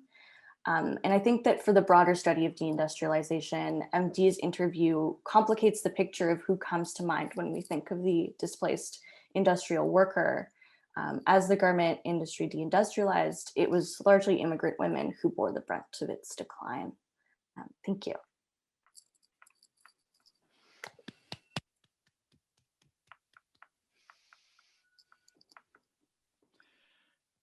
Thanks a million, Lauren. Fantastic presentation. We move on then to our third speaker. Rory Stride is a PhD researcher here at the University of Strathclyde. He's based at the Oral History Centre and the History Department here. Rory's family have deep roots in Govan, an area on the south side, working class area on the south side of the city. Rory's interested in how individual lives, communities, and political discourse continue to be profoundly shaped by deindustrialization in Scotland, Europe, and North America. And specifically, he's interested in the experience of deindustrialization and the long-term consequences on women in West Scotland's once thriving textile sector. And his doctoral research explores this issue through a case study examination of 4 textile companies in the region. And Rory's also published on women in the iconic Templeton's factory in Glasgow. So we turn our attention from Montreal to Glasgow. Over to you, Rory. Thanks very much, Arthur, for that introduction. I'll just share my screen and make sure the settings are correct. Okay, there we are. And everyone see that screen okay yet? No technical hitches, excellent. So I just wanted to echo really what Steve had said earlier at the start, just really grateful to be taking part in this. I have really fond memories of the last Summer Institute in Glasgow 3 years ago. At that time I hadn't even started my PhD, so it's really nice to be able to take part today. I'm just going to spend a little bit of time speaking this afternoon about my research and specifically looking at women's testimonies of their experience of redundancy from the textile sector in Glasgow and the sort of surrounding locale. So just to give you a bit of an overview, please excuse my sort of rudimentary mapping skills, but I just wanted to give you a sense of the geography we're speaking about. So I'm looking at the closure of textile companies based in Glasgow and the neighbouring area of Renfrewshire. So this includes 2 garment manufacturers. Firstly, D&H Cones, which was located on the south side of Glasgow in an area known as Shawlands in 1996. Secondly, we have Beardware, which had 2 factories in Glasgow, one situated on the north side of the River Clyde in an area called Springburn, and the other located on the south banks of the Clyde in an area known as Pointe. And these both closed in 2001. The company also operated a factory in the village of Inchinnan, about 9 miles to the west of Glasgow, which closed in 1999. The third company is a multinational company, Coates Viella, which through multiple acquisitions and mergers came to own the major thread mills in Scotland's largest town of Paisley, which is about 7 miles southwest of Glasgow and is arguably the epicentre of Scotland's historic textile sector. The last major mill in Paisley closed in early 1993 and ended the town's almost 200-year association with thread manufacturing. And the fourth company is Stoddart International, whose huge manufacturing plant in the village of Eldersley, situated 3 miles southwest of Paisley, produced bespoke floor coverings and were considered amongst the finest quality in the world. Stoddart ceased manufacturing in 2005 after the unsuccessful relocation to the town of Kilmarnock, around 20 miles south of Eldersley.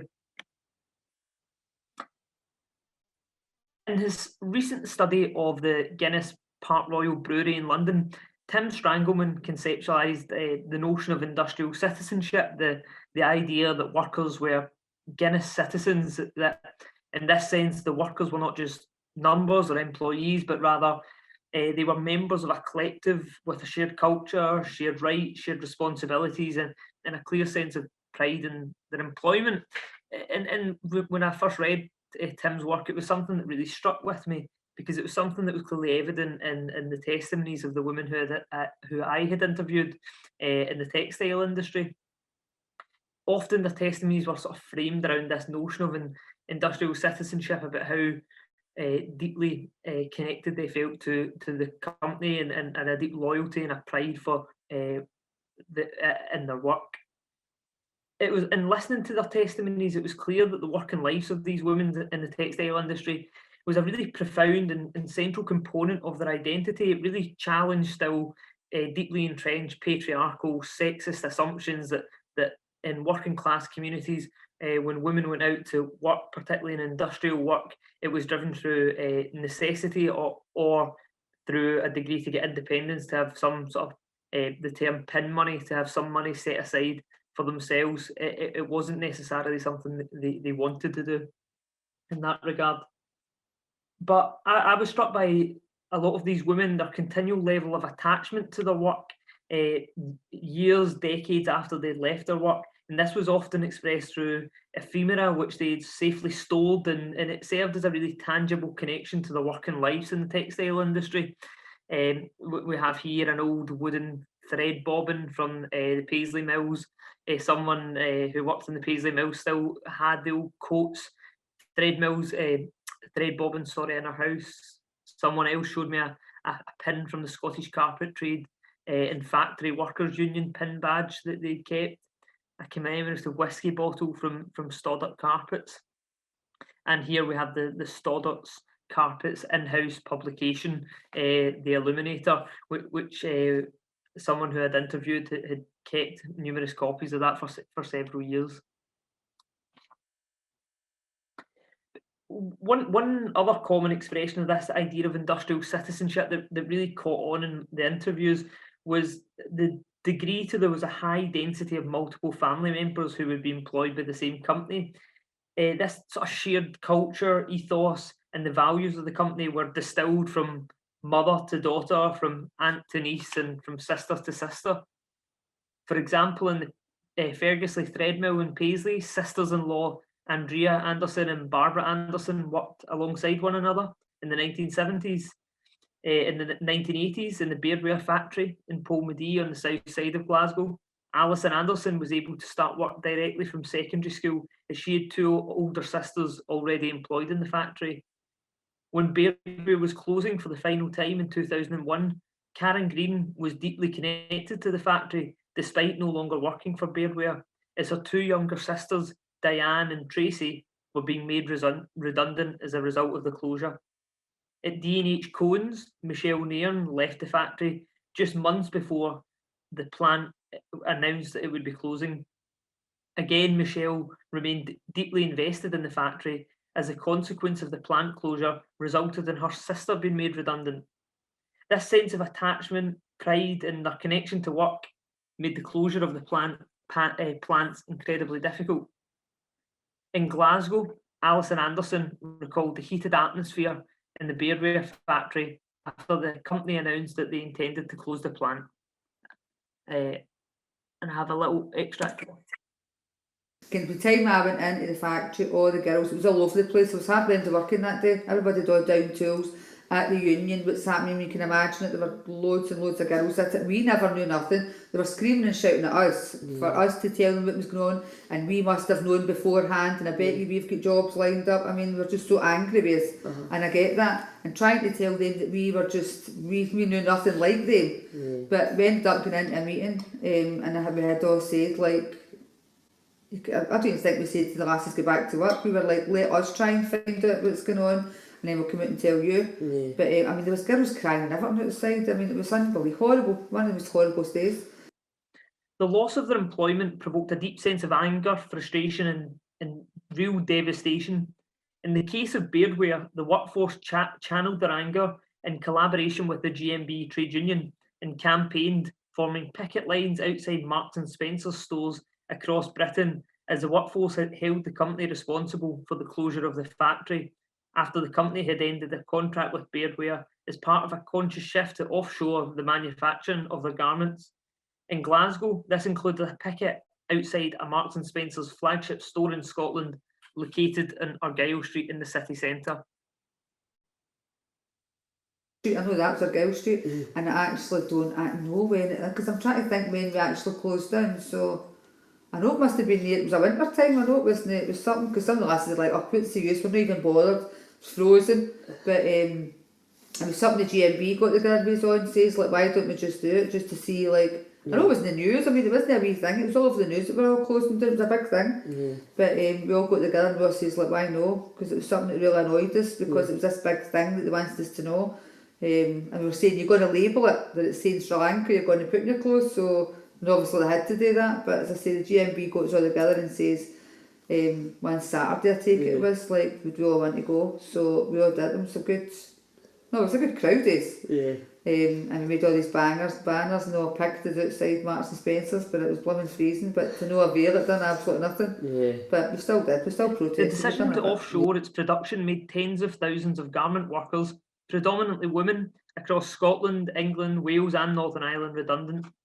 The workforce perceived the decision as being primarily motivated by greed and profit, and Judge Marks and Spencer's decision to abruptly end the contract with British-based manufacturers is unjust, in a sense, a transgression of that moral economy. The interconnected nature of the workplace meant that when these garment factories closed, the individual tragedy of job loss and redundancy was compounded by the collective trauma of the plant closure, which devastated families and ruptured communities.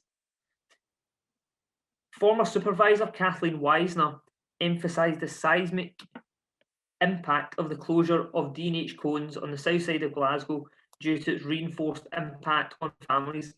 But I'm aware that I'm just into the last 30 seconds, Arthur, so I'm just going to read this quote out.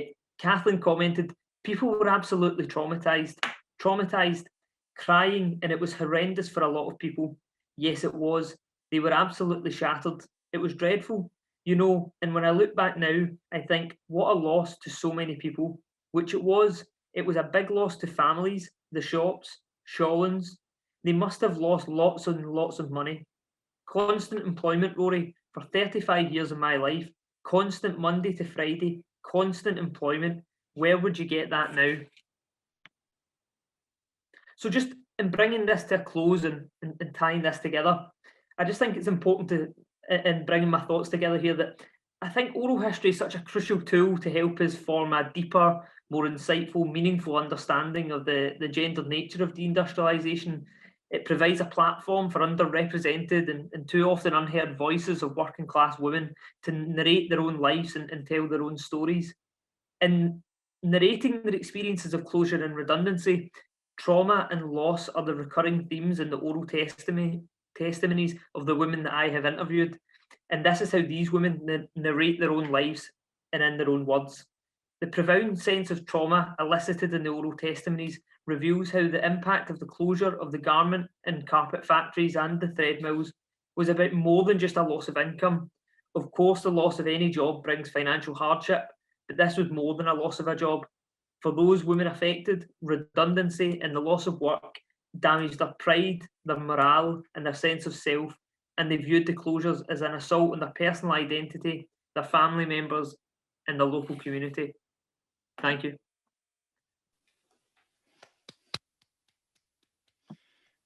Thank you, Rory. Great presentation. Apologies about the timing. I think it was just slightly over. No, not at all, Rory, not at all. Great presentation. Thanks again, and to all speakers. As always, folks, if you have questions or comments, if you could drop them into the chat, and I'll run through them, or otherwise stick your hand or use the hand signal. Just while you're collecting your thoughts, it struck me from the presentations that there doesn't appear to be all that much of a difference between how women articulated closure and job loss compared to men. And I just wondered if any of the speakers would like to comment on what they see as the essential differences between female experience and male experience within the context of deindustrialization.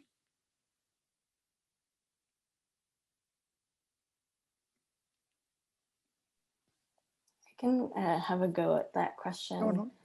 I actually personally found quite a lot of a difference in the ways that men and women articulate their stories. And I mean, this is speaking as somebody who didn't interview any men at all for my project, but just in terms of, because men's stories tend to be highly represented in the overall literature on deindustrialization, we do, get a sense of what those stories tend to look like. And I mean, I found that my sense of narrations around closure is actually differed a lot from Rory's presentation that really highlights the sense of an industrial culture.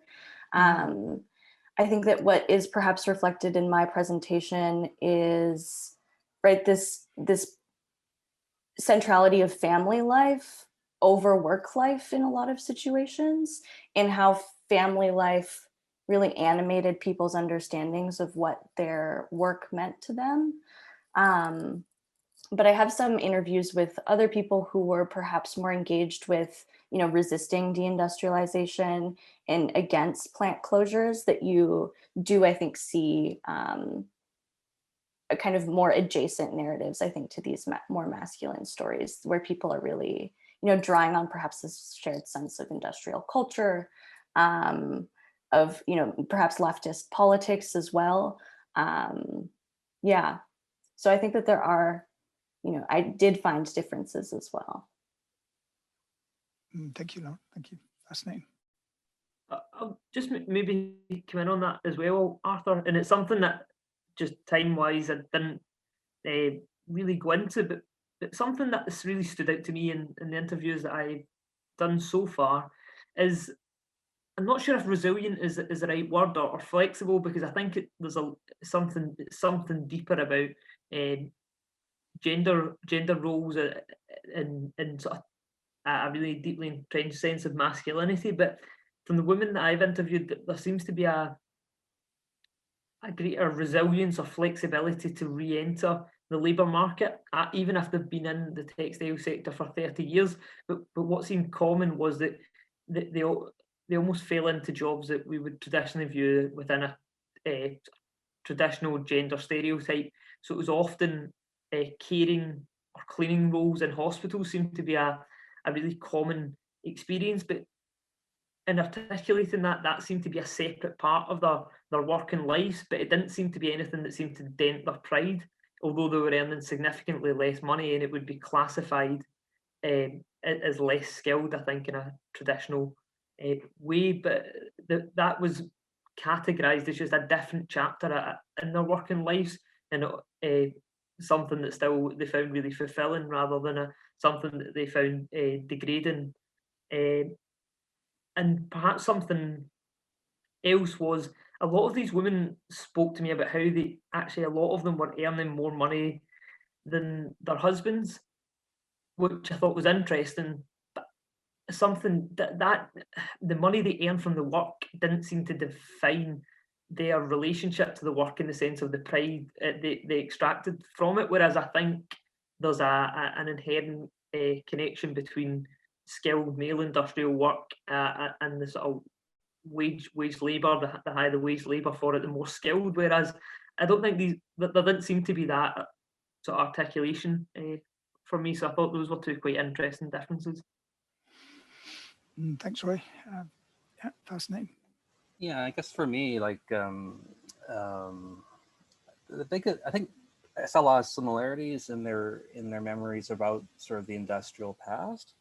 Where they really diverged, I think, is in their reflections on deindustrialization itself, in the sense that I think for men, they were immobilized in a way that, in an extreme way, I think, by mill closures, whereas women who were interviewed were more likely to have found other work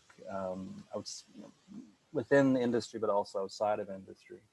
But most of the women that we interviewed were themselves, working in factories, and so there was that shared industrial ethos, and they were also all members of these neighborhoods, and so there's that place-based sort of continuity.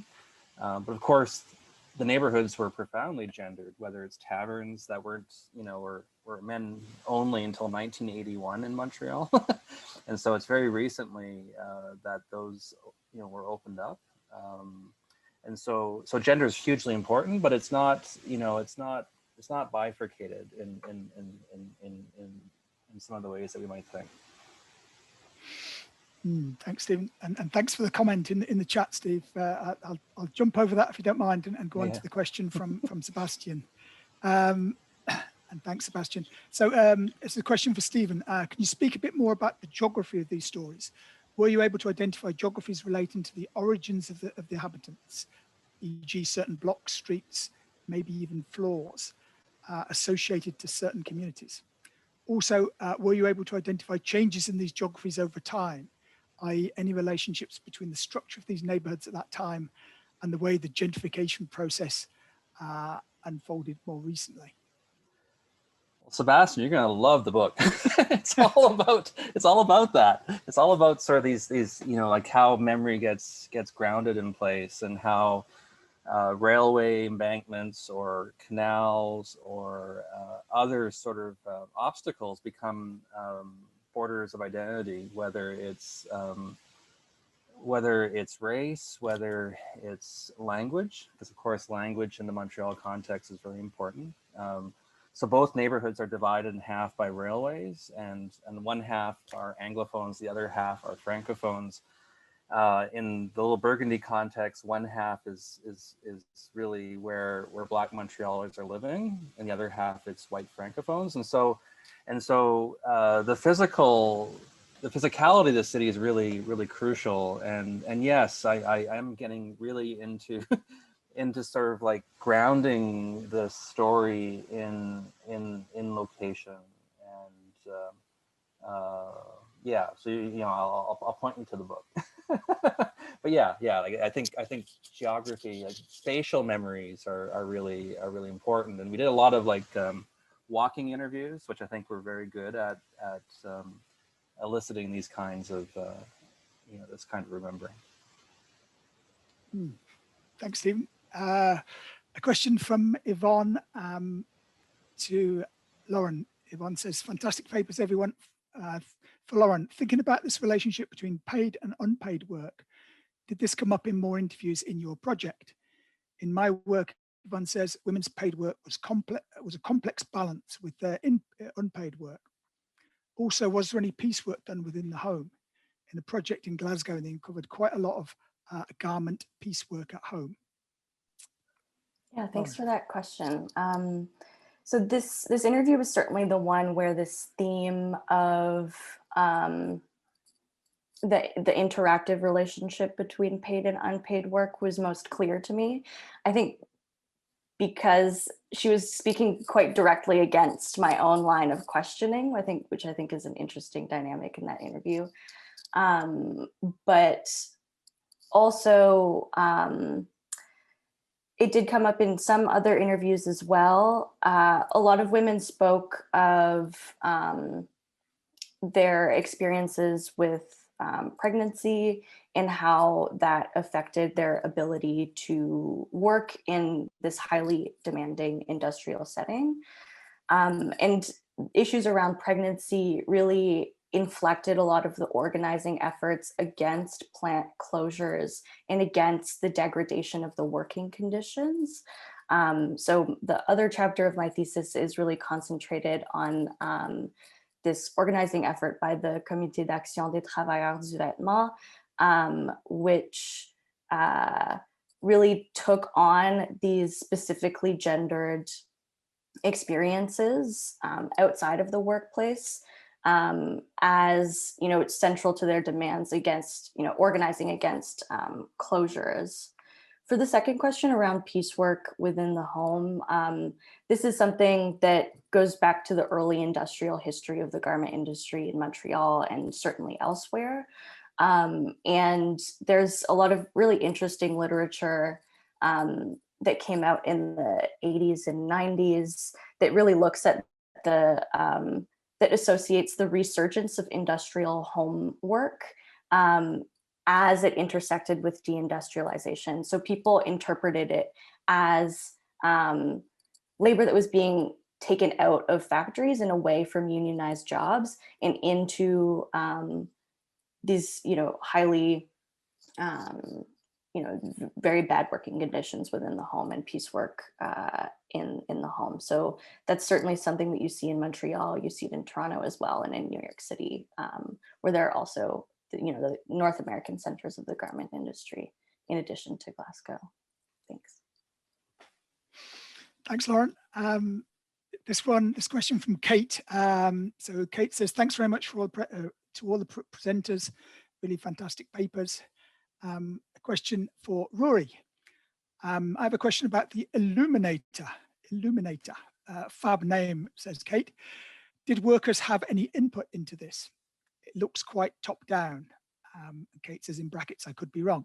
And if so, I wondered, that is, it looks quite top down. And if so, I wondered if were any other cultural artifacts produced by the workers in relation to their workplace / industrial community? Rory? Thanks very much for the question, Kate. I think you're fairly spot on. It is a fairly top-down publication, and even the title, the Journal of Stordat International, there's a sense that this is something that is quite corporate and quite formal in its appearance. But interestingly, it was edited by a small group of editors who were actually factory carpet workers, but the production side of it was obviously produced somewhere else, in the design aspects to produce something that looked glossy and looked corporate. They're usually about 12 to 14 pages, and usually the back 4 pages were the pages that were more dedicated to sort of what was happening on the factory floor. So it would be things like they had football teams, they had a golf course, they had a photography group, and things like long service awards. So if you were at Stoddard's for 20 years, you would be given a watch with a company name and the date that you started inscribed on the back. So they held these long service awards annually. So that sort of thing would be recorded in it. There was also like I suppose like a local newspaper in some ways. There would be things, obituaries for long-term members of staff who've even left the factory but have passed away. There would be mentions for people's birthdays, charity fundraising events that people were getting involved in, and sort of a call for fundraising. So there was some space within it dedicated to that. But yeah, I would say the first 8 pages were very corporate, very business, very much about the finances of the company, new designs, investment in the machinery, new contracts that had been signed, and some of the carpets, photography of the carpets in situ. I'm thinking of other cultural artifacts though, because I think that's a really interesting point. The name escapes me now, but I'm aware that you've interviewed, Kate, someone who produced a play about a weaving shed in the East End of Glasgow, as part of like the Glasgow sort of cultural Year of Culture celebrations. The Anne Kerr called The Last Threads. Thanks, Kate, for jogging my memory on that. At Stoddart's, there is perhaps an equivalence. There was John Byrne, the Scottish playwright, produced the Laframboise trilogy in the 1970s, and this was actually based on his experience of working at Stoddart's. So the book starts the first of the trilogy starts in 1957, set in the slab room of what was Stoddart's carpet factory in Elderslie, where he himself worked, and the trilogy goes through. I think it actually was in Glasgow or at Scottish theatres in around the late 1970s, late 1980s, and I believe there was talk of reviving it for another run in a kind of modern incarnation, but I'm not sure if that actually came to fruition. But that's the main example I would be able to think of for that. Thanks, Roy. Just rolling back up, Stephen, a question for you from Martha Langford. Martha says, very stimulating panel, thank you. My questions for Stephen.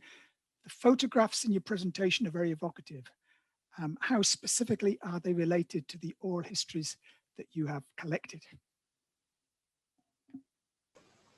Well, it's a very intimidating question, because Martha Langford is one of the leading world scholars of family photo albums.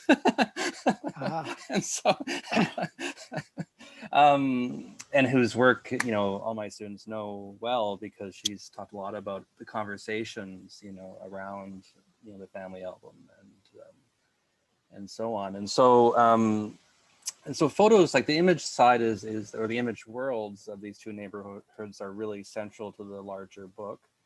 There'll be about 220 images, and I tried to, as much as possible, to privilege photographs from residents themselves and community organizations. So most of the images you saw today, I didn't identify them all as I put together very recently for the PowerPoint, but I you know, they're from you know, Ashley Bienvenue's, for example, her family records, but also others. There are a couple exceptions, like Richard Arley, who I used, he's a photographer I used as the first image. And he took a series of like 9 or 10 photographs in 1946 or 49 that were like slum condition photographs. So it's the classic sort of Jacob Riis kind of outside gaze of poverty, which contrasts sharply to the images or image worlds that we see from local residents.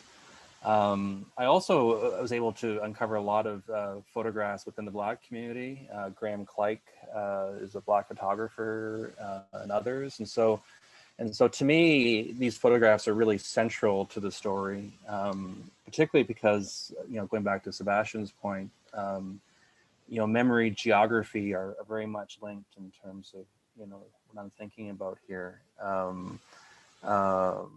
Yeah, although, you know, if I did, you know, that this book was not a book project, it was sort of a winding road of projects. And if I designed it from scratch, I would have made sort of photography more central to my interviewing, you know, in the sense of, you know, gathering photos from people and the stories attached to them. And that wasn't this project, because it was sort of, the book comes out of a, a very winding road. So there we go.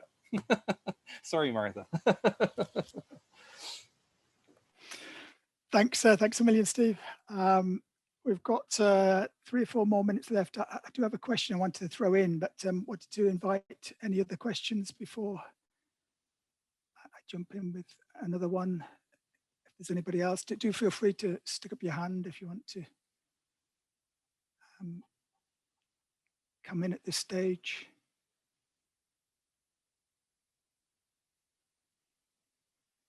I can't see any hands, so perhaps I could take another minute to ask another question. I was really really interested, Lauren, in your discussions about work intensification and piecework. I know this crops up in textiles in the UK too, in the rundown.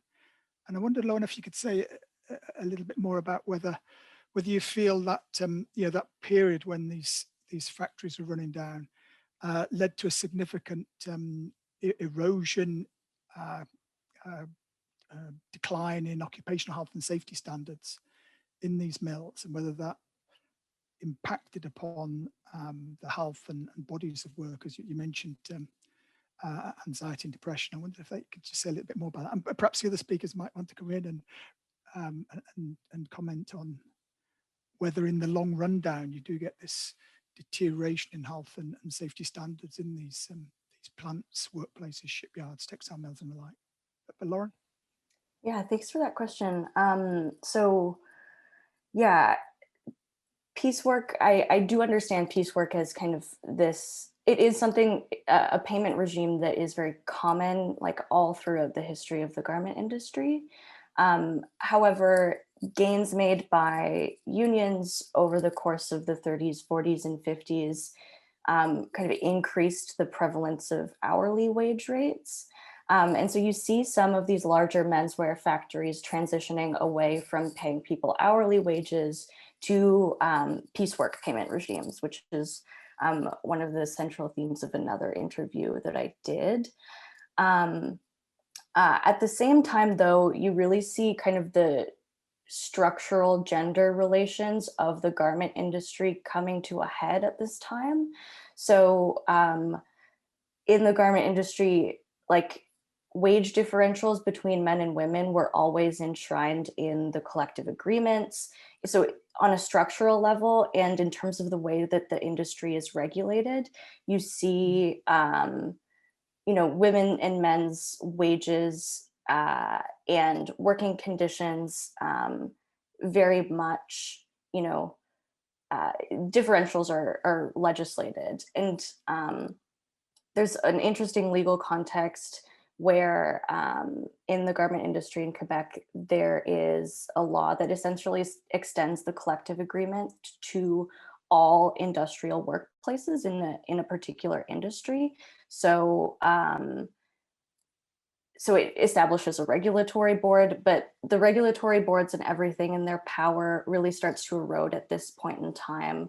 And essentially employers are just ignoring the collective agreements and not paying these wage rates. So there's this simultaneous situation of transitions away from hourly pay rates to piecework payment regimes and an erosion of the sort of regulatory frameworks that are meant to protect the working conditions in the industry.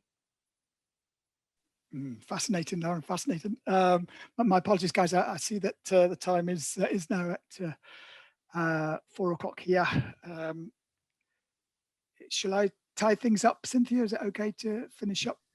Yes, there? I think that's good timing, Arthur. And I'll just say a couple words after you're done. Thank you. Fantastic. Go ahead. Fantastic. Well, just to say thank you very much. 3 really, really brilliant papers, really challenging us to think about really the fluidity, the fluidity of gender relations, of masculinities and femininities in these different contexts, and the way in which deindustrialization plays out over and within those things. So many thanks to 3 wonderful speakers.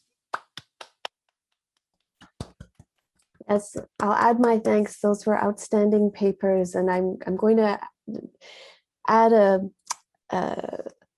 link in the chat to a MA thesis in art history that was recently written on a contemporary artist who did work in a factory in Hamilton, a textile factory, Hamilton, Ontario in Canada, just as it was closing down. And I think you would all find it quite fascinating. But thank you for those fantastic interventions. So again, everybody, we have a short break. We have 14 minutes before the next panel starts. And you can, as always, stop into our research creation breakout room, which has a lovely short list of curated projects. The projects were curated by Emma Harake, who is the codes coordinator, and they include short pieces by myself, Iphigenie Marcoux-Fortier, Veronica Mockler, and Dr. Kathleen Vaughn. There's also a breakout room if you'd just like to have an informal chat with anybody else who might be in there. And as always, you can turn your cameras off and, I don't know, run around the room for 11 minutes or so. And otherwise, could I please ask our next 2 presenters, Leyla and Nancy, if you could just stay with us and we'll do a quick test of our technology with you. Thanks again, everybody. Thanks, Arthur, for moderating too. It was super. Great job. Okay, so I think I saw Leyla. Leyla, where are you? There you are. Well, we don't hear you, Leyla. There. Hi there. Hi. How are you? I'm good. How are you doing? I'm good. I thought that was great. It really was fantastic. Yeah. Leyla, have you ever met Shauna before? I did. Yes, I met her so. when I came we met at the oral history conference. That's right. Yes. That's right. You came to our wacky walkthrough, Shaughnessy Yes. Village. Yes. And Shauna, have you met Nancy before?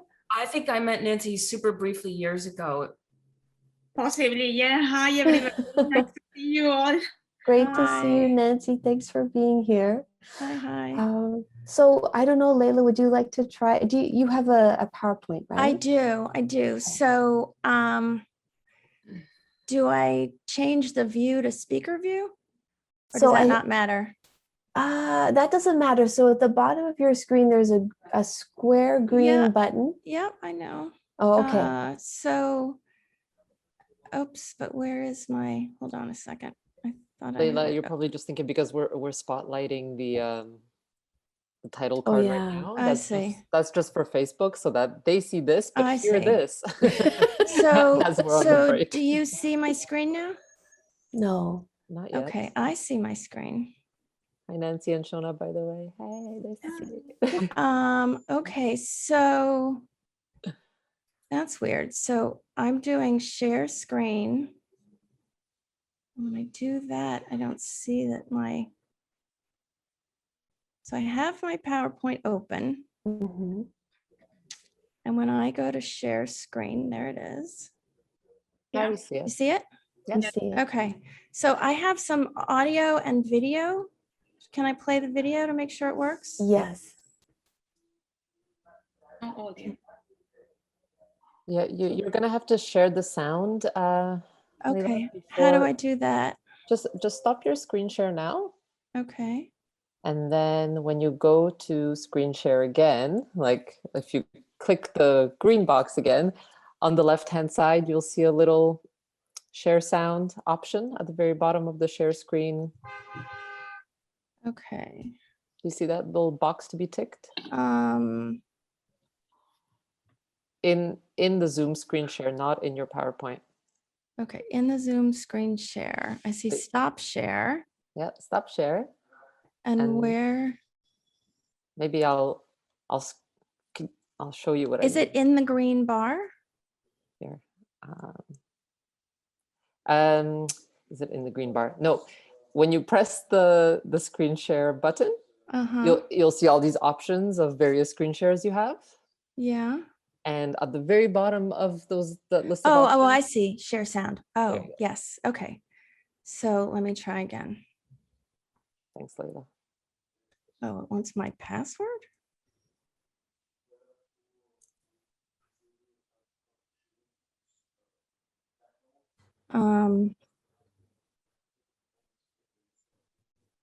Okay. I feel like I've lost you in my...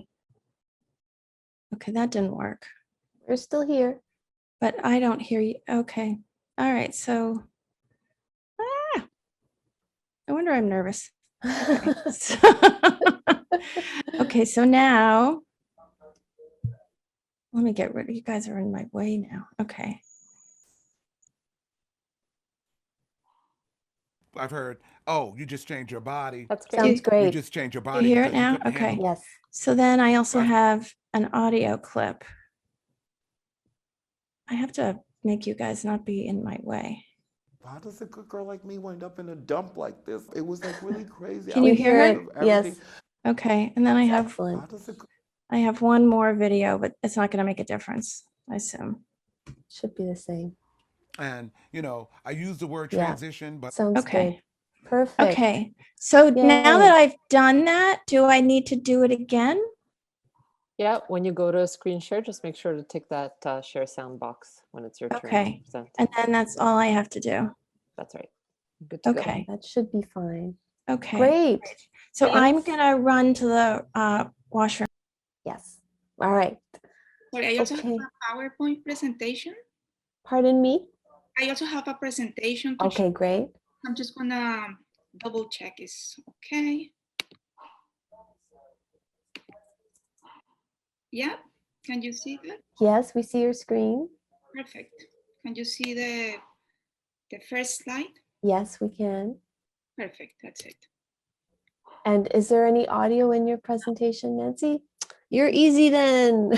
Yeah, very easy. And I was tempted to have audio, but then it will be just too bad to cut it. So I just, Yes. Well, it's certainly making the presentations much simpler for the presenter when there's no audio. So, okay, that's great. Did you have any questions or anything, Nancy? No, I don't. Okay. All right. Then you are free to go get your espresso or whatever it is you might be. Nancy, just before you go take a quick break, I just wanted to know how to say your last name correctly. Okay. Yeah, go ahead. Is it Tapias Torrado? Perfect. Okay. Tapias Torrado. That's Tapias Torrado. yes. Great. I think we are all set, and thank you, Cynthia, for encouraging me to participate. I feel a little bit nervous because I am from law, sociology, and it's new to me, but I hope it's not too dry. Oh my God, your work is the opposite of dry. I would not be worried about that at all. No, I'm thrilled. I'm thrilled you responded to all my, you know, manipulation and coercion to get you to be part of the conference. Thank you for that. But you know, listening to the podcast, I realized I have such a strong accent. I didn't know why you said that. I don't think that at all. I thought like my teachers who come from Argentina because of their strong accent, and mine is worse than them. I feel like everything you say is 100% clear, beautiful English. I wish my French were as good as your English. Heck, I wish my Spanish were as good as your English, but that's pretty bad. Okay, I'm gonna just run to the bathroom because I am bursting. But Shauna, so good to see you. I wish I could give you a big hug. I wish I could give everyone who's here a big hug. But I will be back in 5 minutes. I'll see you then. Okay, bye. If I turn on my vent, is it too bad, the noise? No. Can you hear anything now, or is fine? It's fine. Good, thank you. So see you in 5 minutes. Great, thanks, Nancy. Thank you.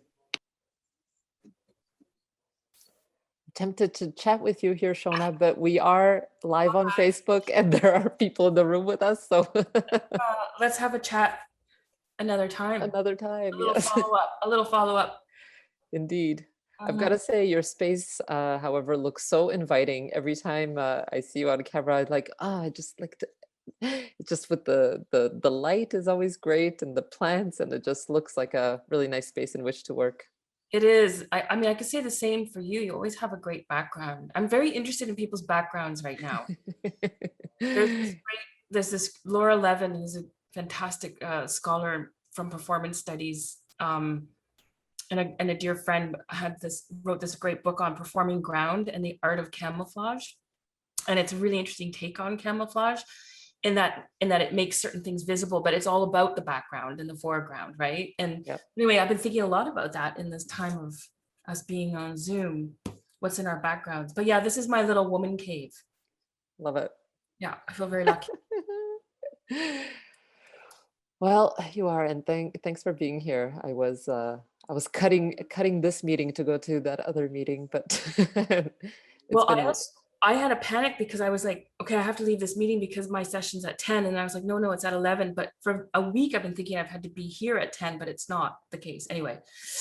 But it's been a really great. It's been really great so far, yesterday and today. So anyway, if you ever have time to check it out, we've recorded it, of course, so it's available. I will. I think it's a fabulous, of course, a fabulous theme and initiative, and I look forward to, I think I'm going to try and catch the workshop tomorrow morning as well. Yeah, great.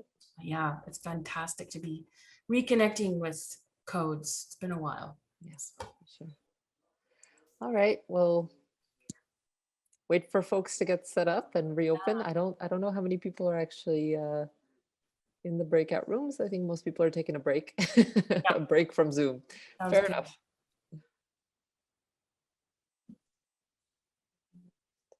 Leyla? Yeah. Can I just run by you how to pronounce your last name correctly? Yeah, it's Vural. Vural, okay. Like overall.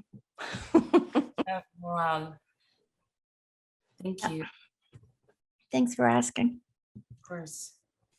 Nice to see you again. You too. How are you? I'm pretty good. Yeah. Yeah. Busy time, You? I'm okay.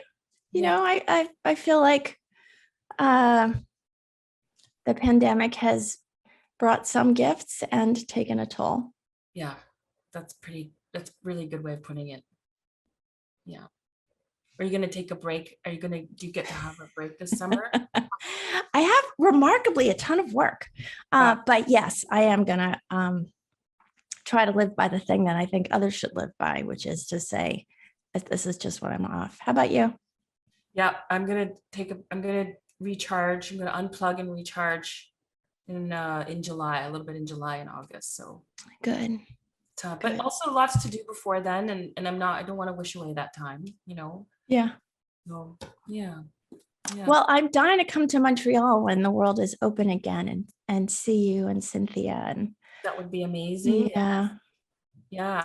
And, you know, Cynthia was awarded another grant. I don't know if she said anything to you about it in passing, but we're back with some of the seniors at Atwater again.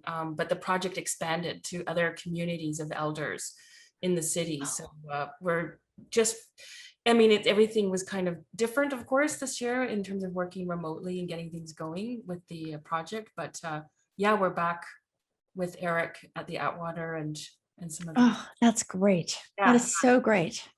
It's fun. Oh, congratulations. Yeah. Okay. And hi, Nancy. We don't know each other, but I'm delighted to meet you. Hi, Leyla. Nice to meet you too. Okay, so I'm just going to make sure that I'm going to go back to my PowerPoint. So both Leyla and Nancy, because you've been here already, you probably all know this, but I'm showing up for the first time at the conference just to say, and Cynthia's here in case I'm getting this wrong, but when we really get started, I'll quickly say, introduce myself, introduce you, remind everybody about putting their questions and whatnot into the chat, and then we'll open up for questions after each of your presentations. And I guess we'll go in the order that you are on the schedule. So we'll go with you first, Leyla, and then with you, Nancy. Does that sound good? It does. In the other sessions, we did questions after after all of the presentations. That's what, yeah, we're saving questions to the end, actually, if that's okay. Mm-hmm. Okay, great. Okay. And just before the session finishes, Shauna, like you can say whatever closing words you want, and then I'll just say a couple of things, inviting people back for a social hour if they want to join us. Okay. Sure. Sounds good.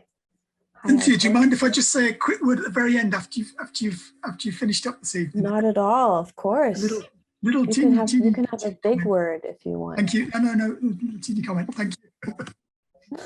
Do you need to say anything getting back into this, or do you want me to get it going? You can, this is perfect. You can just take over from here. Actually, now is the perfect time to get started. Okay, great. Hi, Tanya. The cat bomb with Arthur. I know, I'm loving all the cat the cat bombing. Okay, so I have 11:17, which is 4:17. Across the pond. Welcome back, everybody. My name is Shona Jansen. I'm assistant professor in theater here at Concordia University and a longtime affiliate of Codes, like a long time affiliate of Codes. It's great to see Steve. Haven't seen you for ages. Some familiar names and faces here. So welcome back, everybody. It's really a pleasure to be here. Thank you, Cynthia, for inviting me to moderate this panel. This panel called Narratives of Gender, with two presenters, Leyla Vural and Nancy Tapias Torrado. And I'm just going to read their bios, and then we will get started with their presentations. And as many of you know, because you've been here for a couple of days now, well, we'll take questions after both presentations, and I will moderate that. And you can, again, put your questions into the chat and use the virtual hand also to get my attention for the Q&A following the talks. So just pulling up these bios of these wonderful presenters coming up. Leyla Vural is an oral historian and social geographer based in New York City. Her work includes projects about neighborhood change in New York and efforts to preserve sites of cultural importance in working class communities and communities of color. Interviews with LGBTQ New Yorkers, which has been funded by the US National Park Service, about life before and after the 1969 Stonewall Uprising. She's done interviews with folklorists, musicians, craftspeople, and historians for a series of cultural audio tours in Sligo and Donegal, Ireland. I'm sorry if I said Sligo incorrectly. And she's also done interviews for The Civilians, a theater company that writes and stages original plays, musicals, and cabaret shows from people's real worlds. So welcome, Leyla. And our second presenter, or maybe I'll wait and I'll introduce Nancy before her talk, in fact. So without further ado, Leyla, over to you. Thank you, and hello, everyone. I will share my screen. Okay. Can you hear me? Yes, we can. Okay. So I'd called this talk, How Does a Good Girl Like Me Wind Up in a Dump Like This? The philosopher Paul Ricoeur says we can only understand ourselves through the stories we tell ourselves about who we are. For me, my story starts with being the daughter of immigrants and growing up just with my mother. I have thought of myself as a feminist since I was a teenager, and for me, that has included a lot of consideration about what it means to be a woman in the world. But because I am cisgender, my gender identity itself has never been up for discussion, much less has it been challenged. My body, in an important sense, has been allowed to speak for itself. That's, of course, a luxury, a privilege many are not afforded. In 2018, I was invited to join a small team of interviewers for an oral history project about LGBTQ life in New York City in preparation for the 50th anniversary of the Stonewall Uprising, which was in June 1969. To give you some context, Stonewall was a popular bar among gay men, lesbians, and in the language of the time, drag queens and scare queens. The uprising began when police raided the bar for the second time in a week, and the people had had enough. The uprising galvanized the LGBTQ rights movement in the US and led to the first Pride March the following June. The photo on the left here is an ad for that march, which was called the Christopher Street Gay Liberation Day, which is what the photo is in the middle is actually from the march itself. And the photo on the right is from the march in 1973, and it features now venerated trans activists Marsha P. Johnson and Sylvia Rivera. What I love about Marsha P. Johnson is that the P stands for Pay It No Mind. The LGBT Community Center in New York led the oral history project that I'm drawing on today, and it holds the interview collection in its archives. The interviews are also available online. I conducted 21 of the approximately 80 interviews in the collection.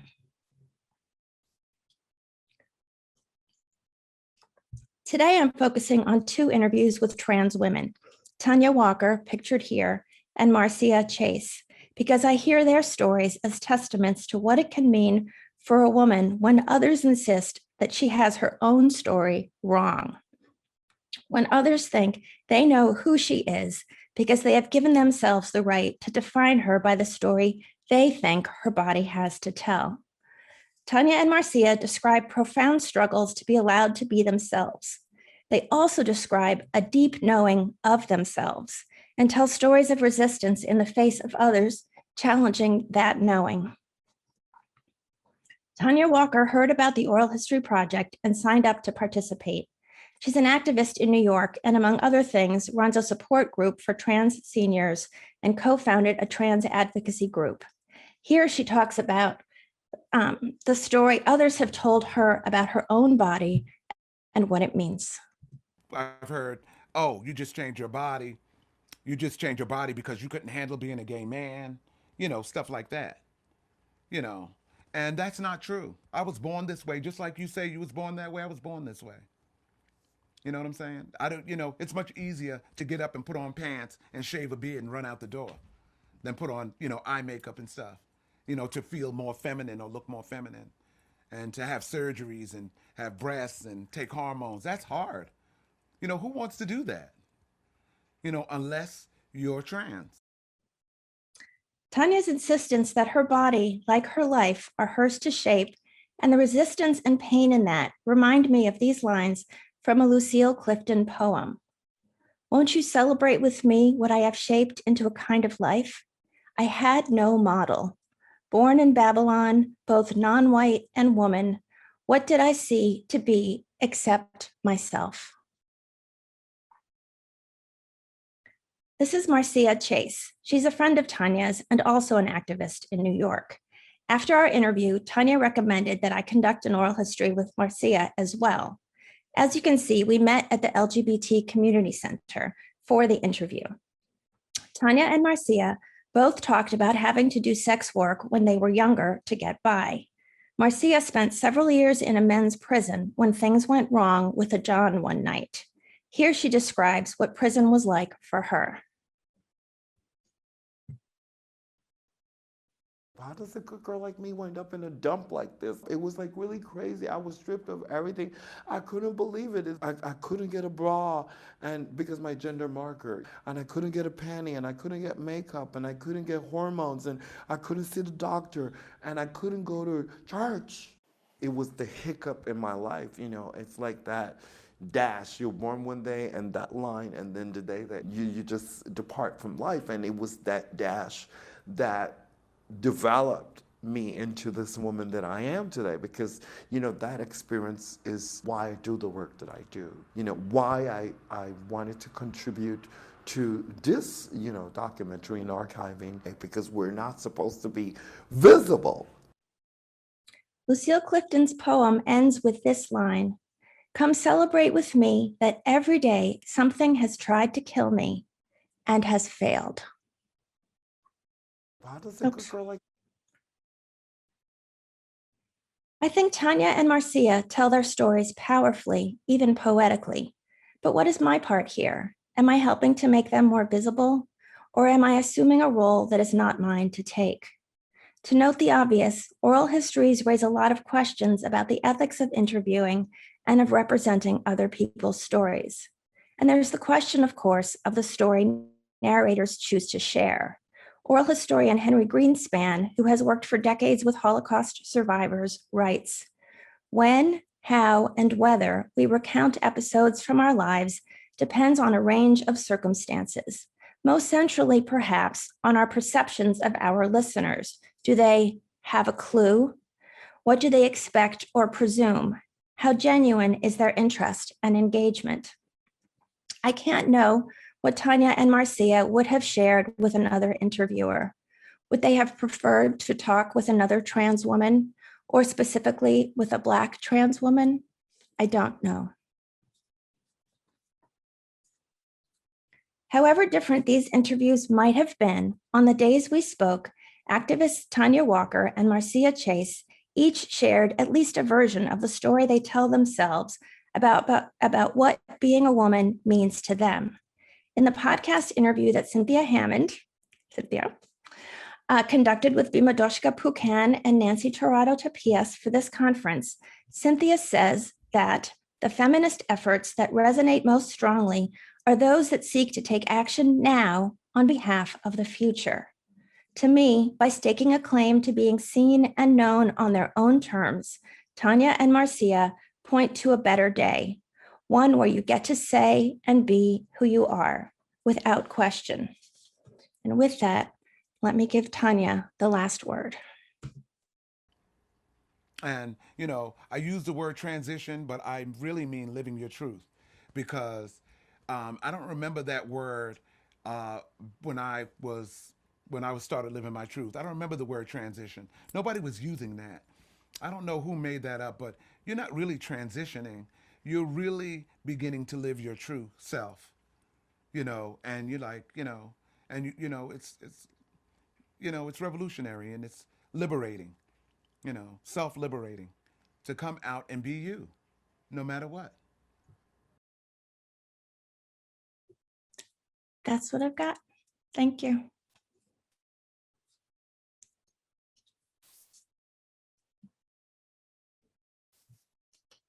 Thank you, Leyla. We'll move to Nancy Tapias Torrado, our next presenter, and I'll just read her bio before she begins.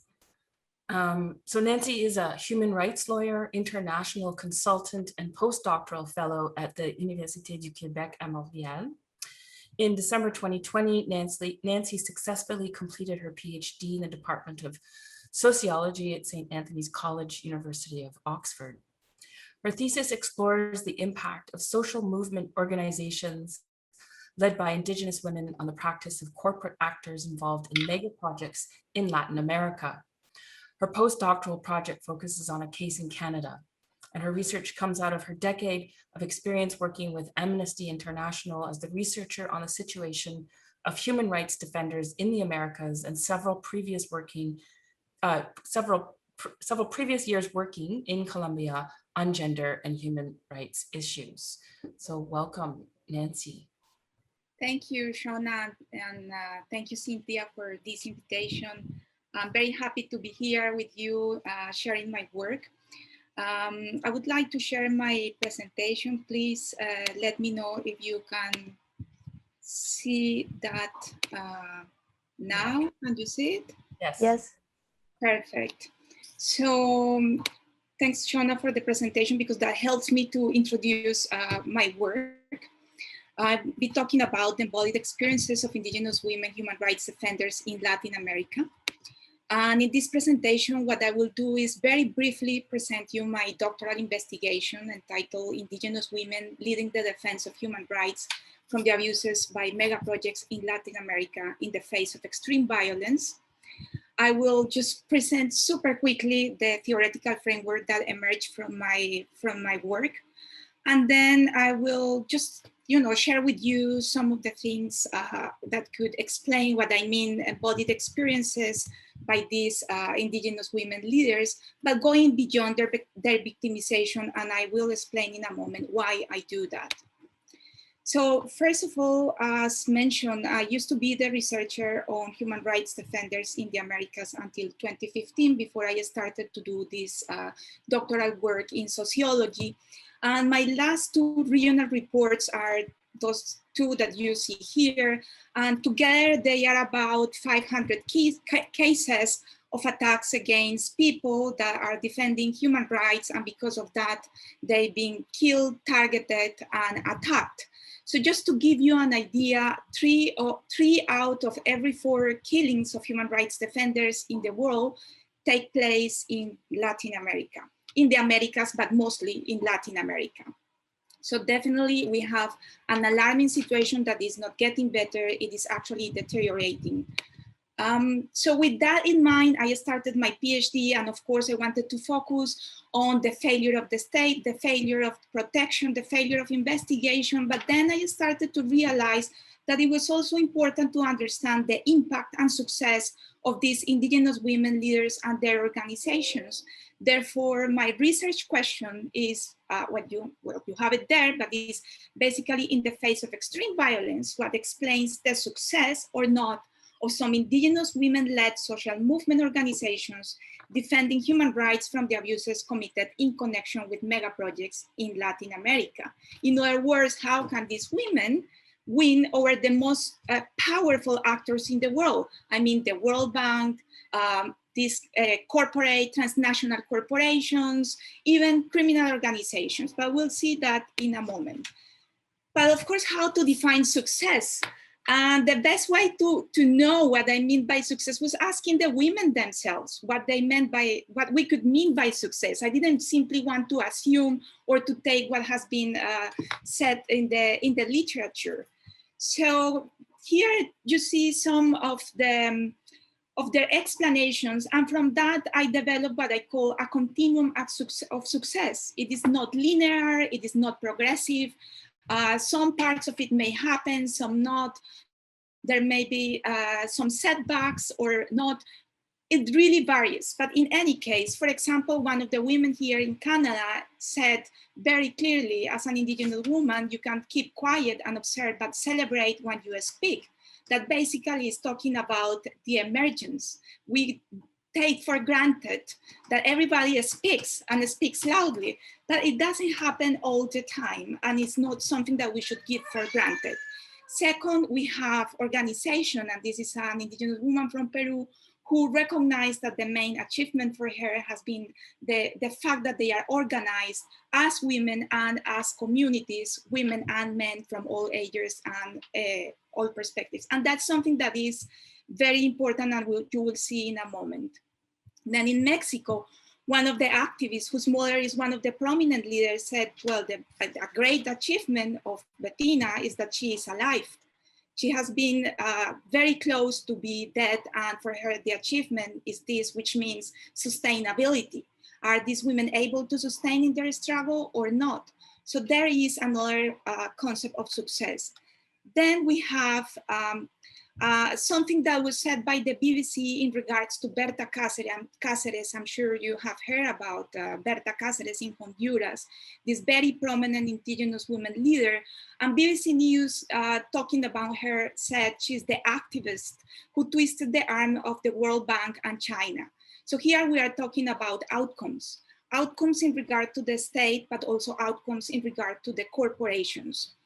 And then the last and very important explanation of success came from Miriam Miranda, a Garifuna indigenous leader from Honduras, who, talking about Berta Cáceres, said her main success is the visibility of indigenous people as subjects with rights. And this was a structural impact, because before the mid-1990s in Honduras, indigenous people were completely forgotten. They were not subjects in their society. They were something of the past, but with these mobilizations, they made visible to everybody that they were still there and that they were struggling for their rights. So just return to that one to say that in my work, I just focus here on outcomes, and more specifically on the impact on corporate practice. And I do that in a deliberate way, because corporations are sometimes even more powerful than states. And sometimes corporations dominate states. So I was very interested in addressing a core issue, and I saw that that was kind of absent in the literature.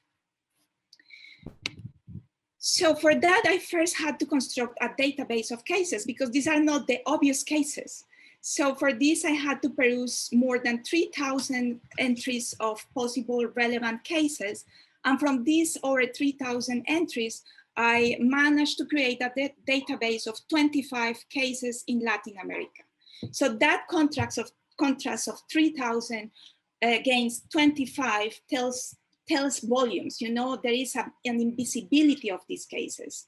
And very importantly, most of what I found about these cases was about the victimization of these communities, the victimization of their leaders, but there was very little about their impact and about what they were claiming and how they were claiming it. So I think that my research became even more interesting for me. So for this, I developed a multi-level research design with different methods. I won't get into that in detail, but I just want to highlight that a core method for me was life history sociology. And within life history sociology, of course, life stories are at the very core, but life stories needs to be contextualized, and therefore, and I do it in different ways and combining different methods, and therefore I talk about life history sociology. And in here, you see the countries where I focus. There are 5 countries: Mexico, Honduras, Colombia, Ecuador, and Peru. And from those countries, I take 7 cases. And from these, I then investigate some specific cases that I will share with you in a moment. So the first one is in Honduras. We have a case of success where there was impact on corporations, the World Bank and Sinohydro, the largest hydroelectric dam builder in the world, which is the case of Berta Cáceres and Copin. And there is a case of no success, which is the case of Milpa and Ana Miriam Romero. And it's no success just in terms of corporate practice, but it is successful in many other ways. And that's why it was important for me to introduce you to that continuum of success. Then I have the cases of Mexico, and here I have the Icots community and the Binisa community, and it's the same movement with a moment of success and a moment of non-success, but it's the same movement in time.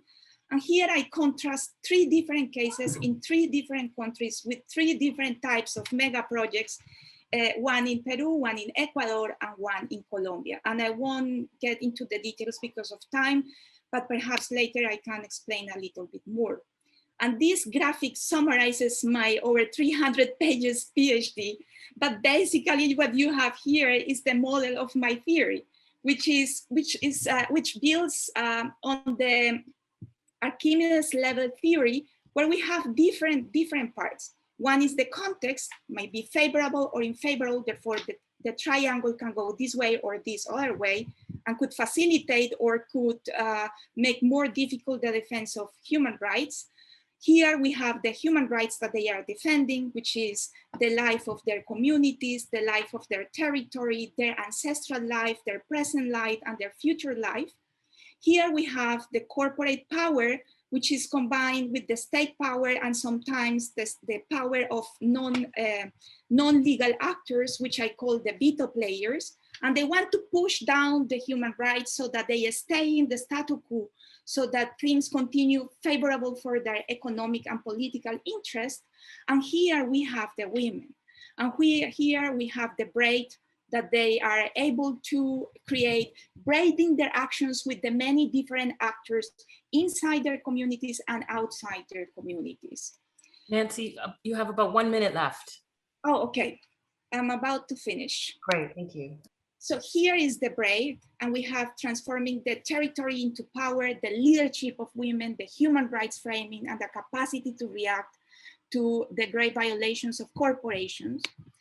And I just highlight very briefly 2 cases. In this case, the Sarayaku was successful. They were united.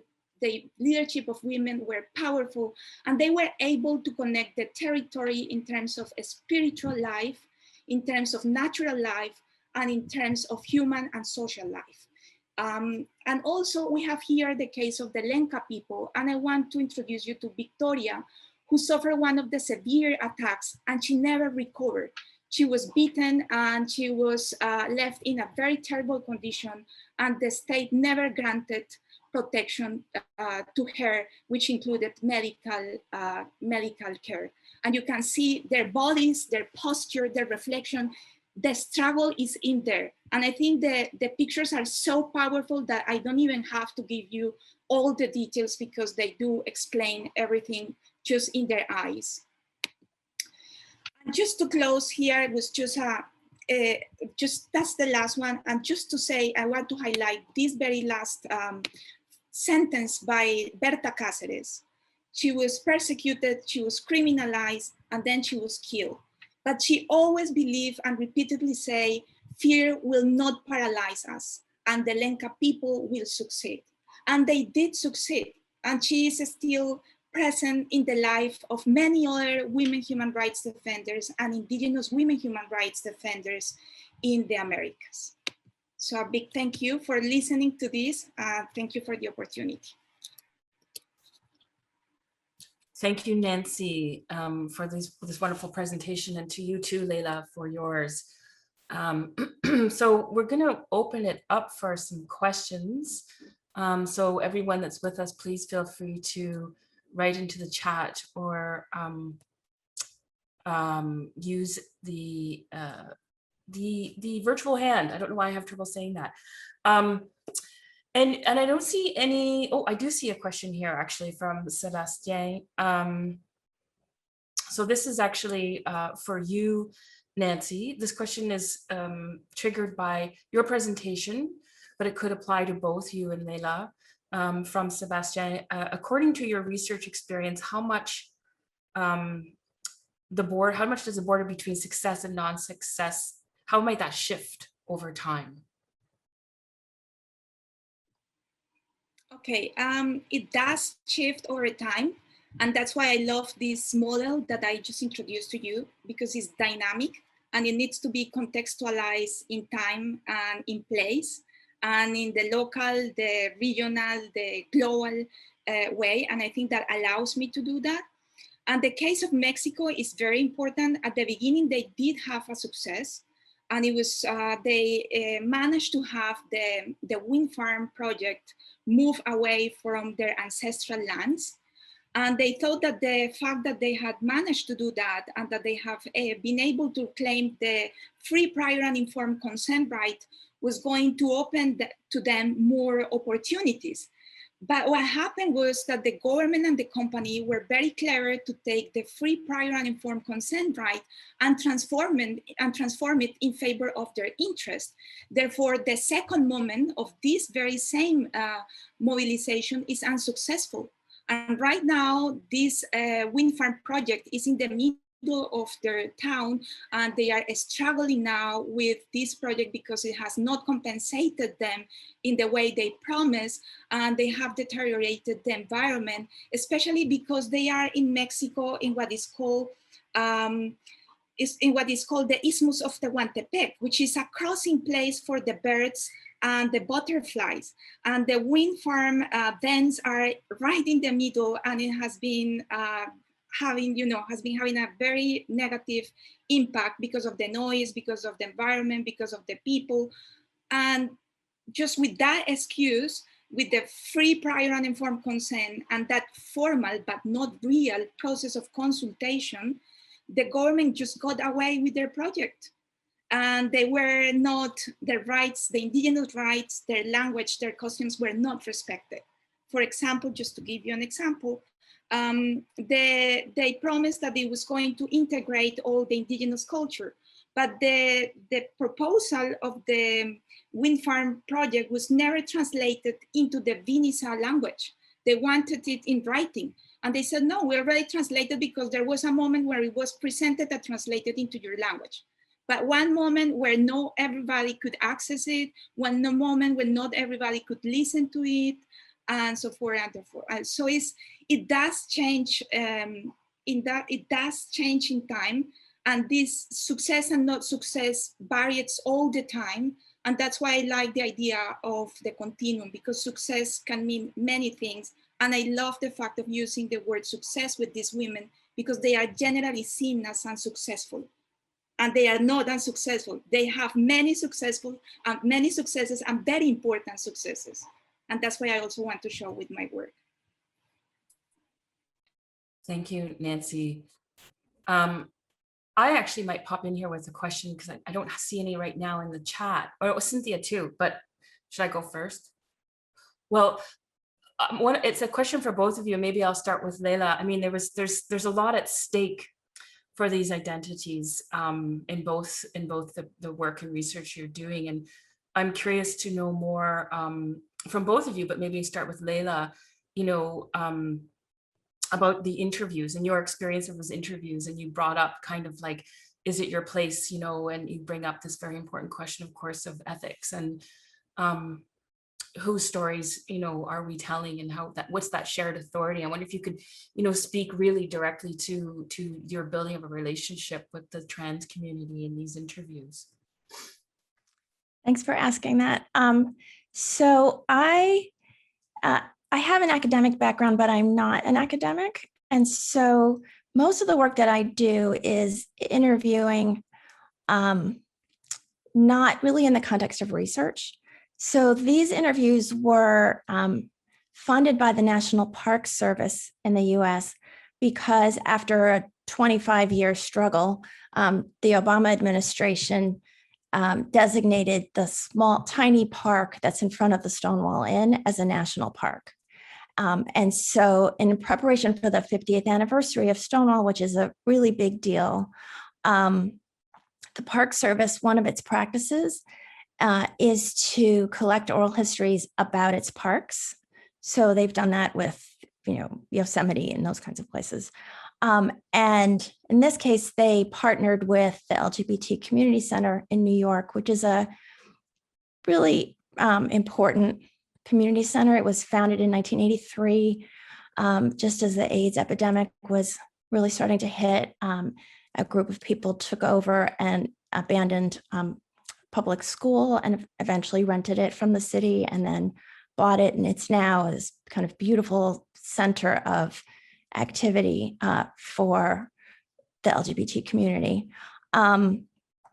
So I guess to say I wasn't doing research as much as following the guidance of the center in terms of interviewing people that the leader of the project, who was the first paid staff person, he was there in the early 80s and knows the city and the LGBT community kind of inside and out. And he had built a list, and then we went to all kinds of LGBT centers around the city.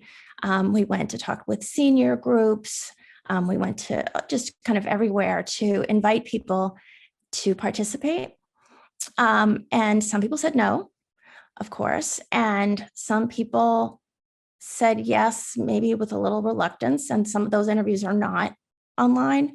And some people were really enthusiastic. And both Tanya and Marcia were in the enthusiastic category, which doesn't mean they weren't critical.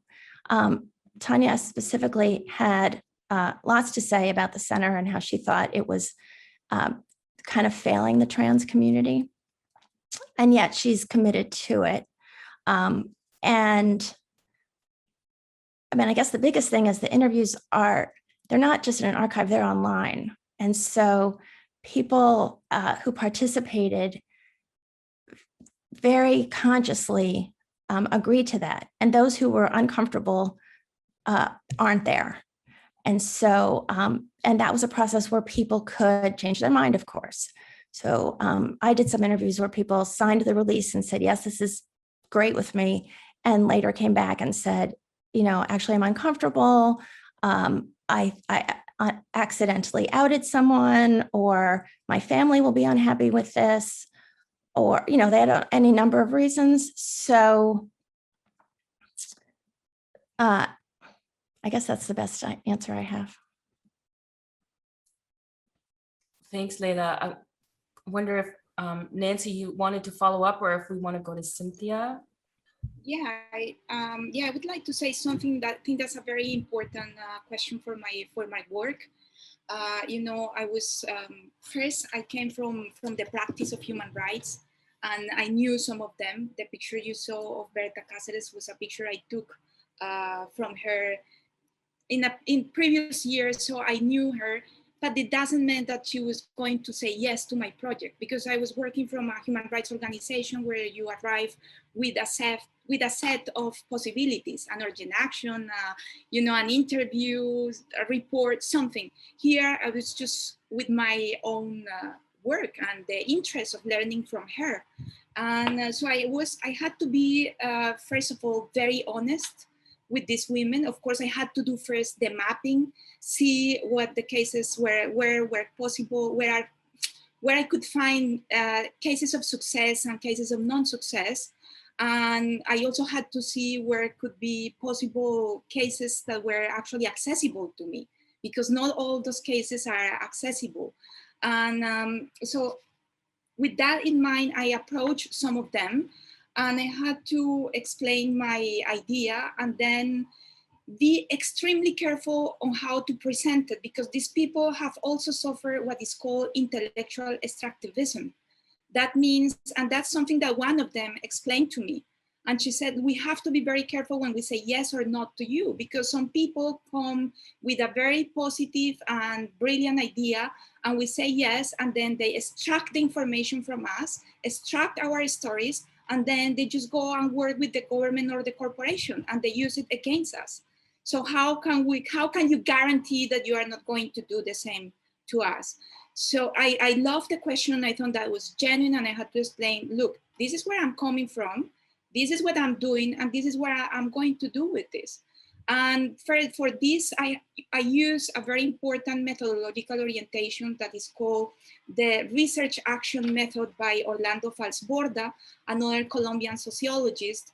And what he says is that the research must be relevant for the participants from the very beginning and through all the process, not just for the intellectual purposes, right? So with that in mind, and because that was genuinely what I was doing, I said, look, I come from this background, I have this knowledge, maybe this is of interest to you. I know you have that knowledge because it's your experience. Perhaps we can develop an exchange and give the body of exchange to this research action methodology. And that's what we did. And in this way, things went like really well because they didn't feel cheated by my work. They felt that it was useful. So I contributed to their work throughout the process in different ways and depending on their needs. And after I completed my work, I have contacted them and I have explained it to them because I think it's useful for them. And they have confirmed that. So that's the way I navigate that. And the angle of success was also very important to them because many of them said, nobody comes and asks for this. And some of them even cried because they were ready to tell me about all the aggressions, all the attacks, all the criminalization they have suffered.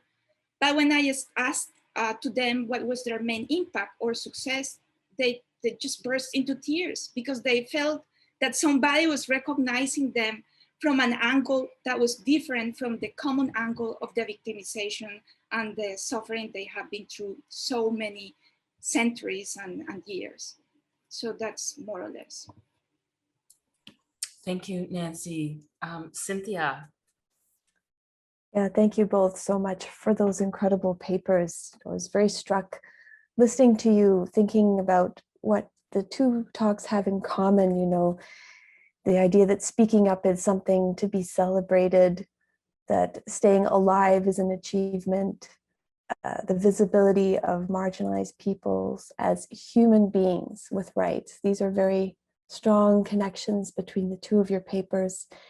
And I was thinking about how in the heat of the moment of fighting for change, for resisting stronger powers, you know, so much is ephemeral in those struggles. It's very hard to document the resistance while you're trying to stay alive.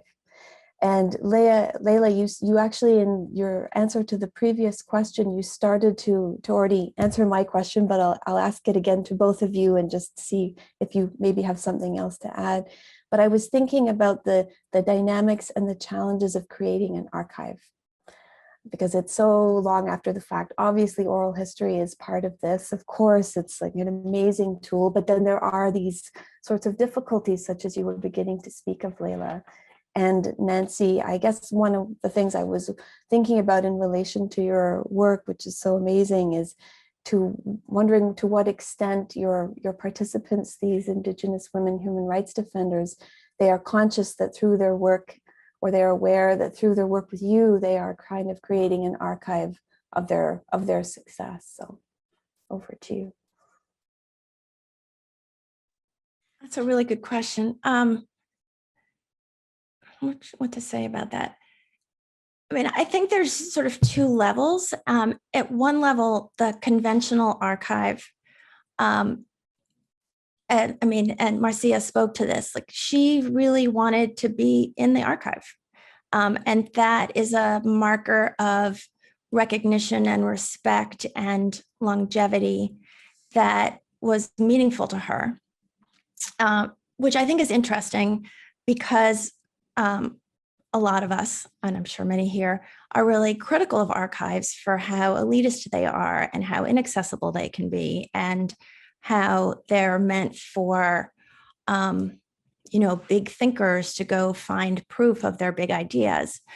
And so I think that's a tension that, I don't have a resolution to it, but I think it's really interesting to consider. Then the other part of that is, what does it mean to put interviews online where they're sort of unmediated? And I think that's a challenge too. I don't know, I have a lot of concerns about that, while at the same time, it's kind of a democratic act.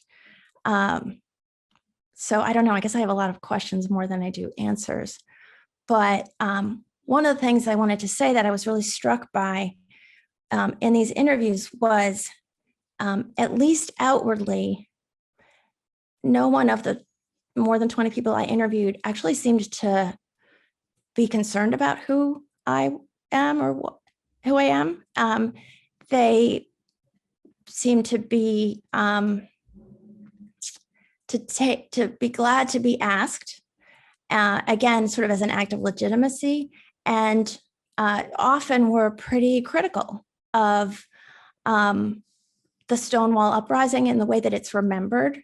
A lot of trans people feel like trans people themselves don't get the credit in history that they deserve. I saw, Bima Doshko, you asked what a scare queen was, and a scare queen was a man who liked to wear some women's clothing. So it wasn't a man who was trying to be a woman, but maybe liked lipstick and a wig and a sequins blouse. And in 1969, when Stonewall happened, it was still illegal for gay bars to get a liquor license, so they were all run by the mafia. And it was still illegal for a person to be wearing 3 pieces of clothing that were not true to their gender, which was really a way to criminalize trans people. And so police would come into a bar and they would feel, feel the person's genital area so that they could say, you're, breaking the law because you're wearing women's clothing and you're not really a woman. And so, that's horrific, but it also comes out in the interviews where people talk about the way that Stonewall is memorialized and wanting to make sure that their story was on the record, because that Stonewall was the several nights of protest, but it started at least in part when the drag queens and scare queens specifically said no. And so I think that is part of why people wanted to talk. Thank you, Leyla. So I see that we actually are at time, but we did start a little bit late. Are we okay for one more, maybe 2 more minutes? And I know that you have some things you need to say too, Cynthia. I wondered, Nancy, if you wanted to follow up on Cynthia's comment. Yeah, sure. I didn't actually think in terms of creating an archive as such. I have, of course, as part of my ethical process and as part of the management of my interviews, I have to, to keep these interviews for at least 5 years. But for me, the most important is to be able to bring these stories to the public from this perspective.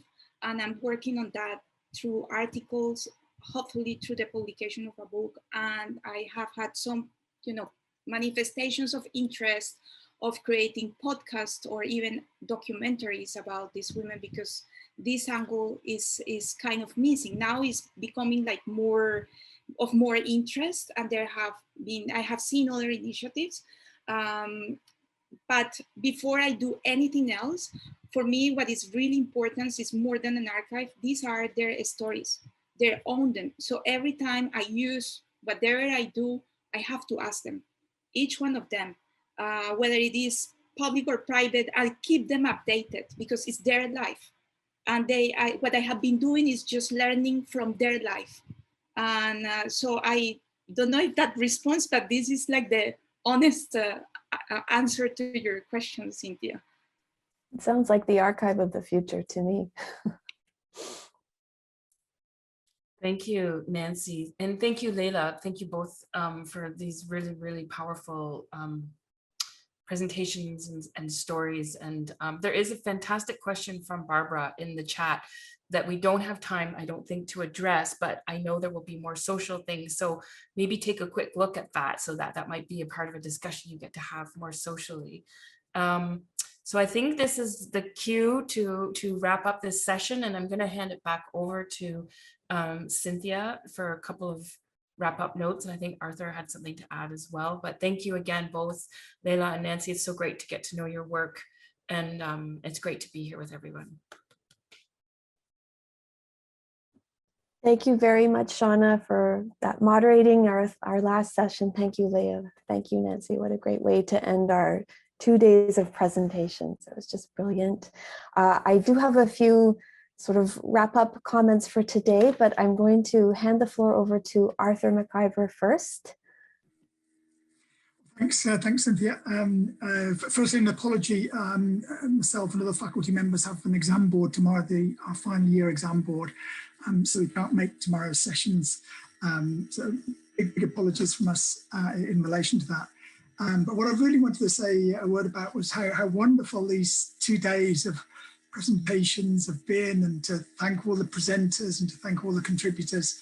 From the bottom of our hearts. It's as with all the summer institutes in the past, it's been wonderful having this space to share research and to think a little bit more about our own work in relation to your work. So a big thank you, but especially a massive thank you to Cynthia for doing all this, for organising all this, taking all the time to produce this. So join me please, if you would, in a little round of applause for Cynthia.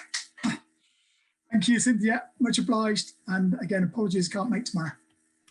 Thank you so much, Arthur. That was very nice. You see why we all get along and why we like to meet every 2 years if we possibly can. And the feeling is very mutual. I'm so grateful to everybody for all the wonderful work that you've shared, and to the moderators for being these great interlocutors, to all of you who shared questions and comments in the chat, and Anna and Doug at Fourth Space for making everything as seamless as possible, which is not an easy task on Zoom. This is not the end, but just, the midpoint actually of our week of activities.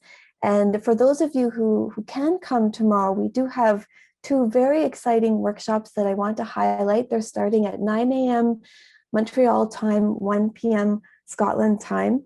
And the first is Mapping Collectively Gender Issues with Atlas Scene, which is led by the GeoMedia Lab, which in turn is led by Sébastien Cacard, who is the lead co-director of the Center for Oral History and Digital Storytelling.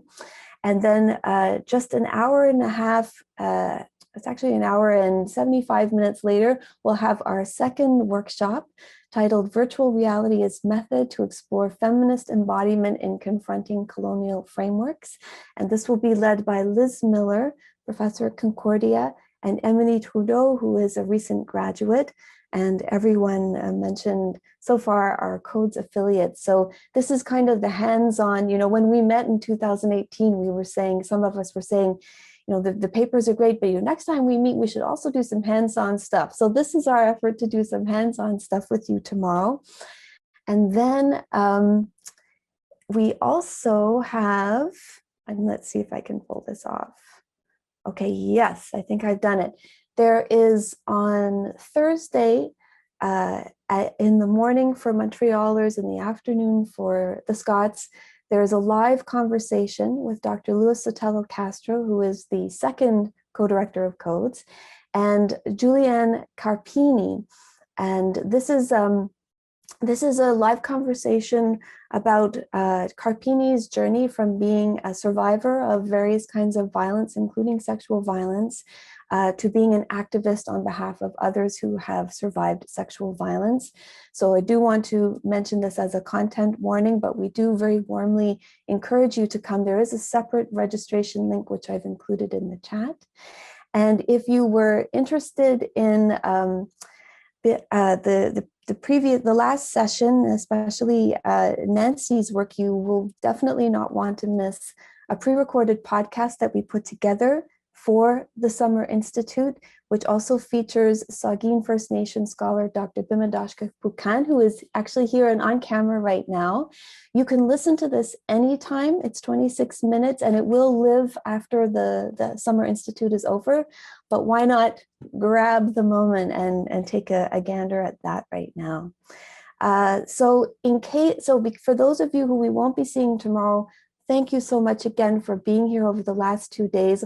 I'll still hope that maybe we'll see a couple of you, perhaps at some of the workshops if it works out.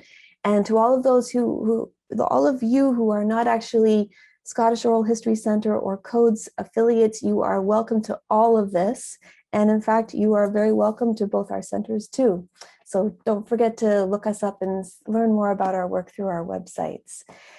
Now, We have the famous social hour, so no pressure, but there are a few people I'd like to talk with, and I'm just going to take a 5-minute break to get some water, and then I'll be going into a breakout room and hope to see some of you there. Have a wonderful rest of your evening to those of you in Scotland, and a wonderful rest of your day to those of you in Montreal. See you soon. Bye.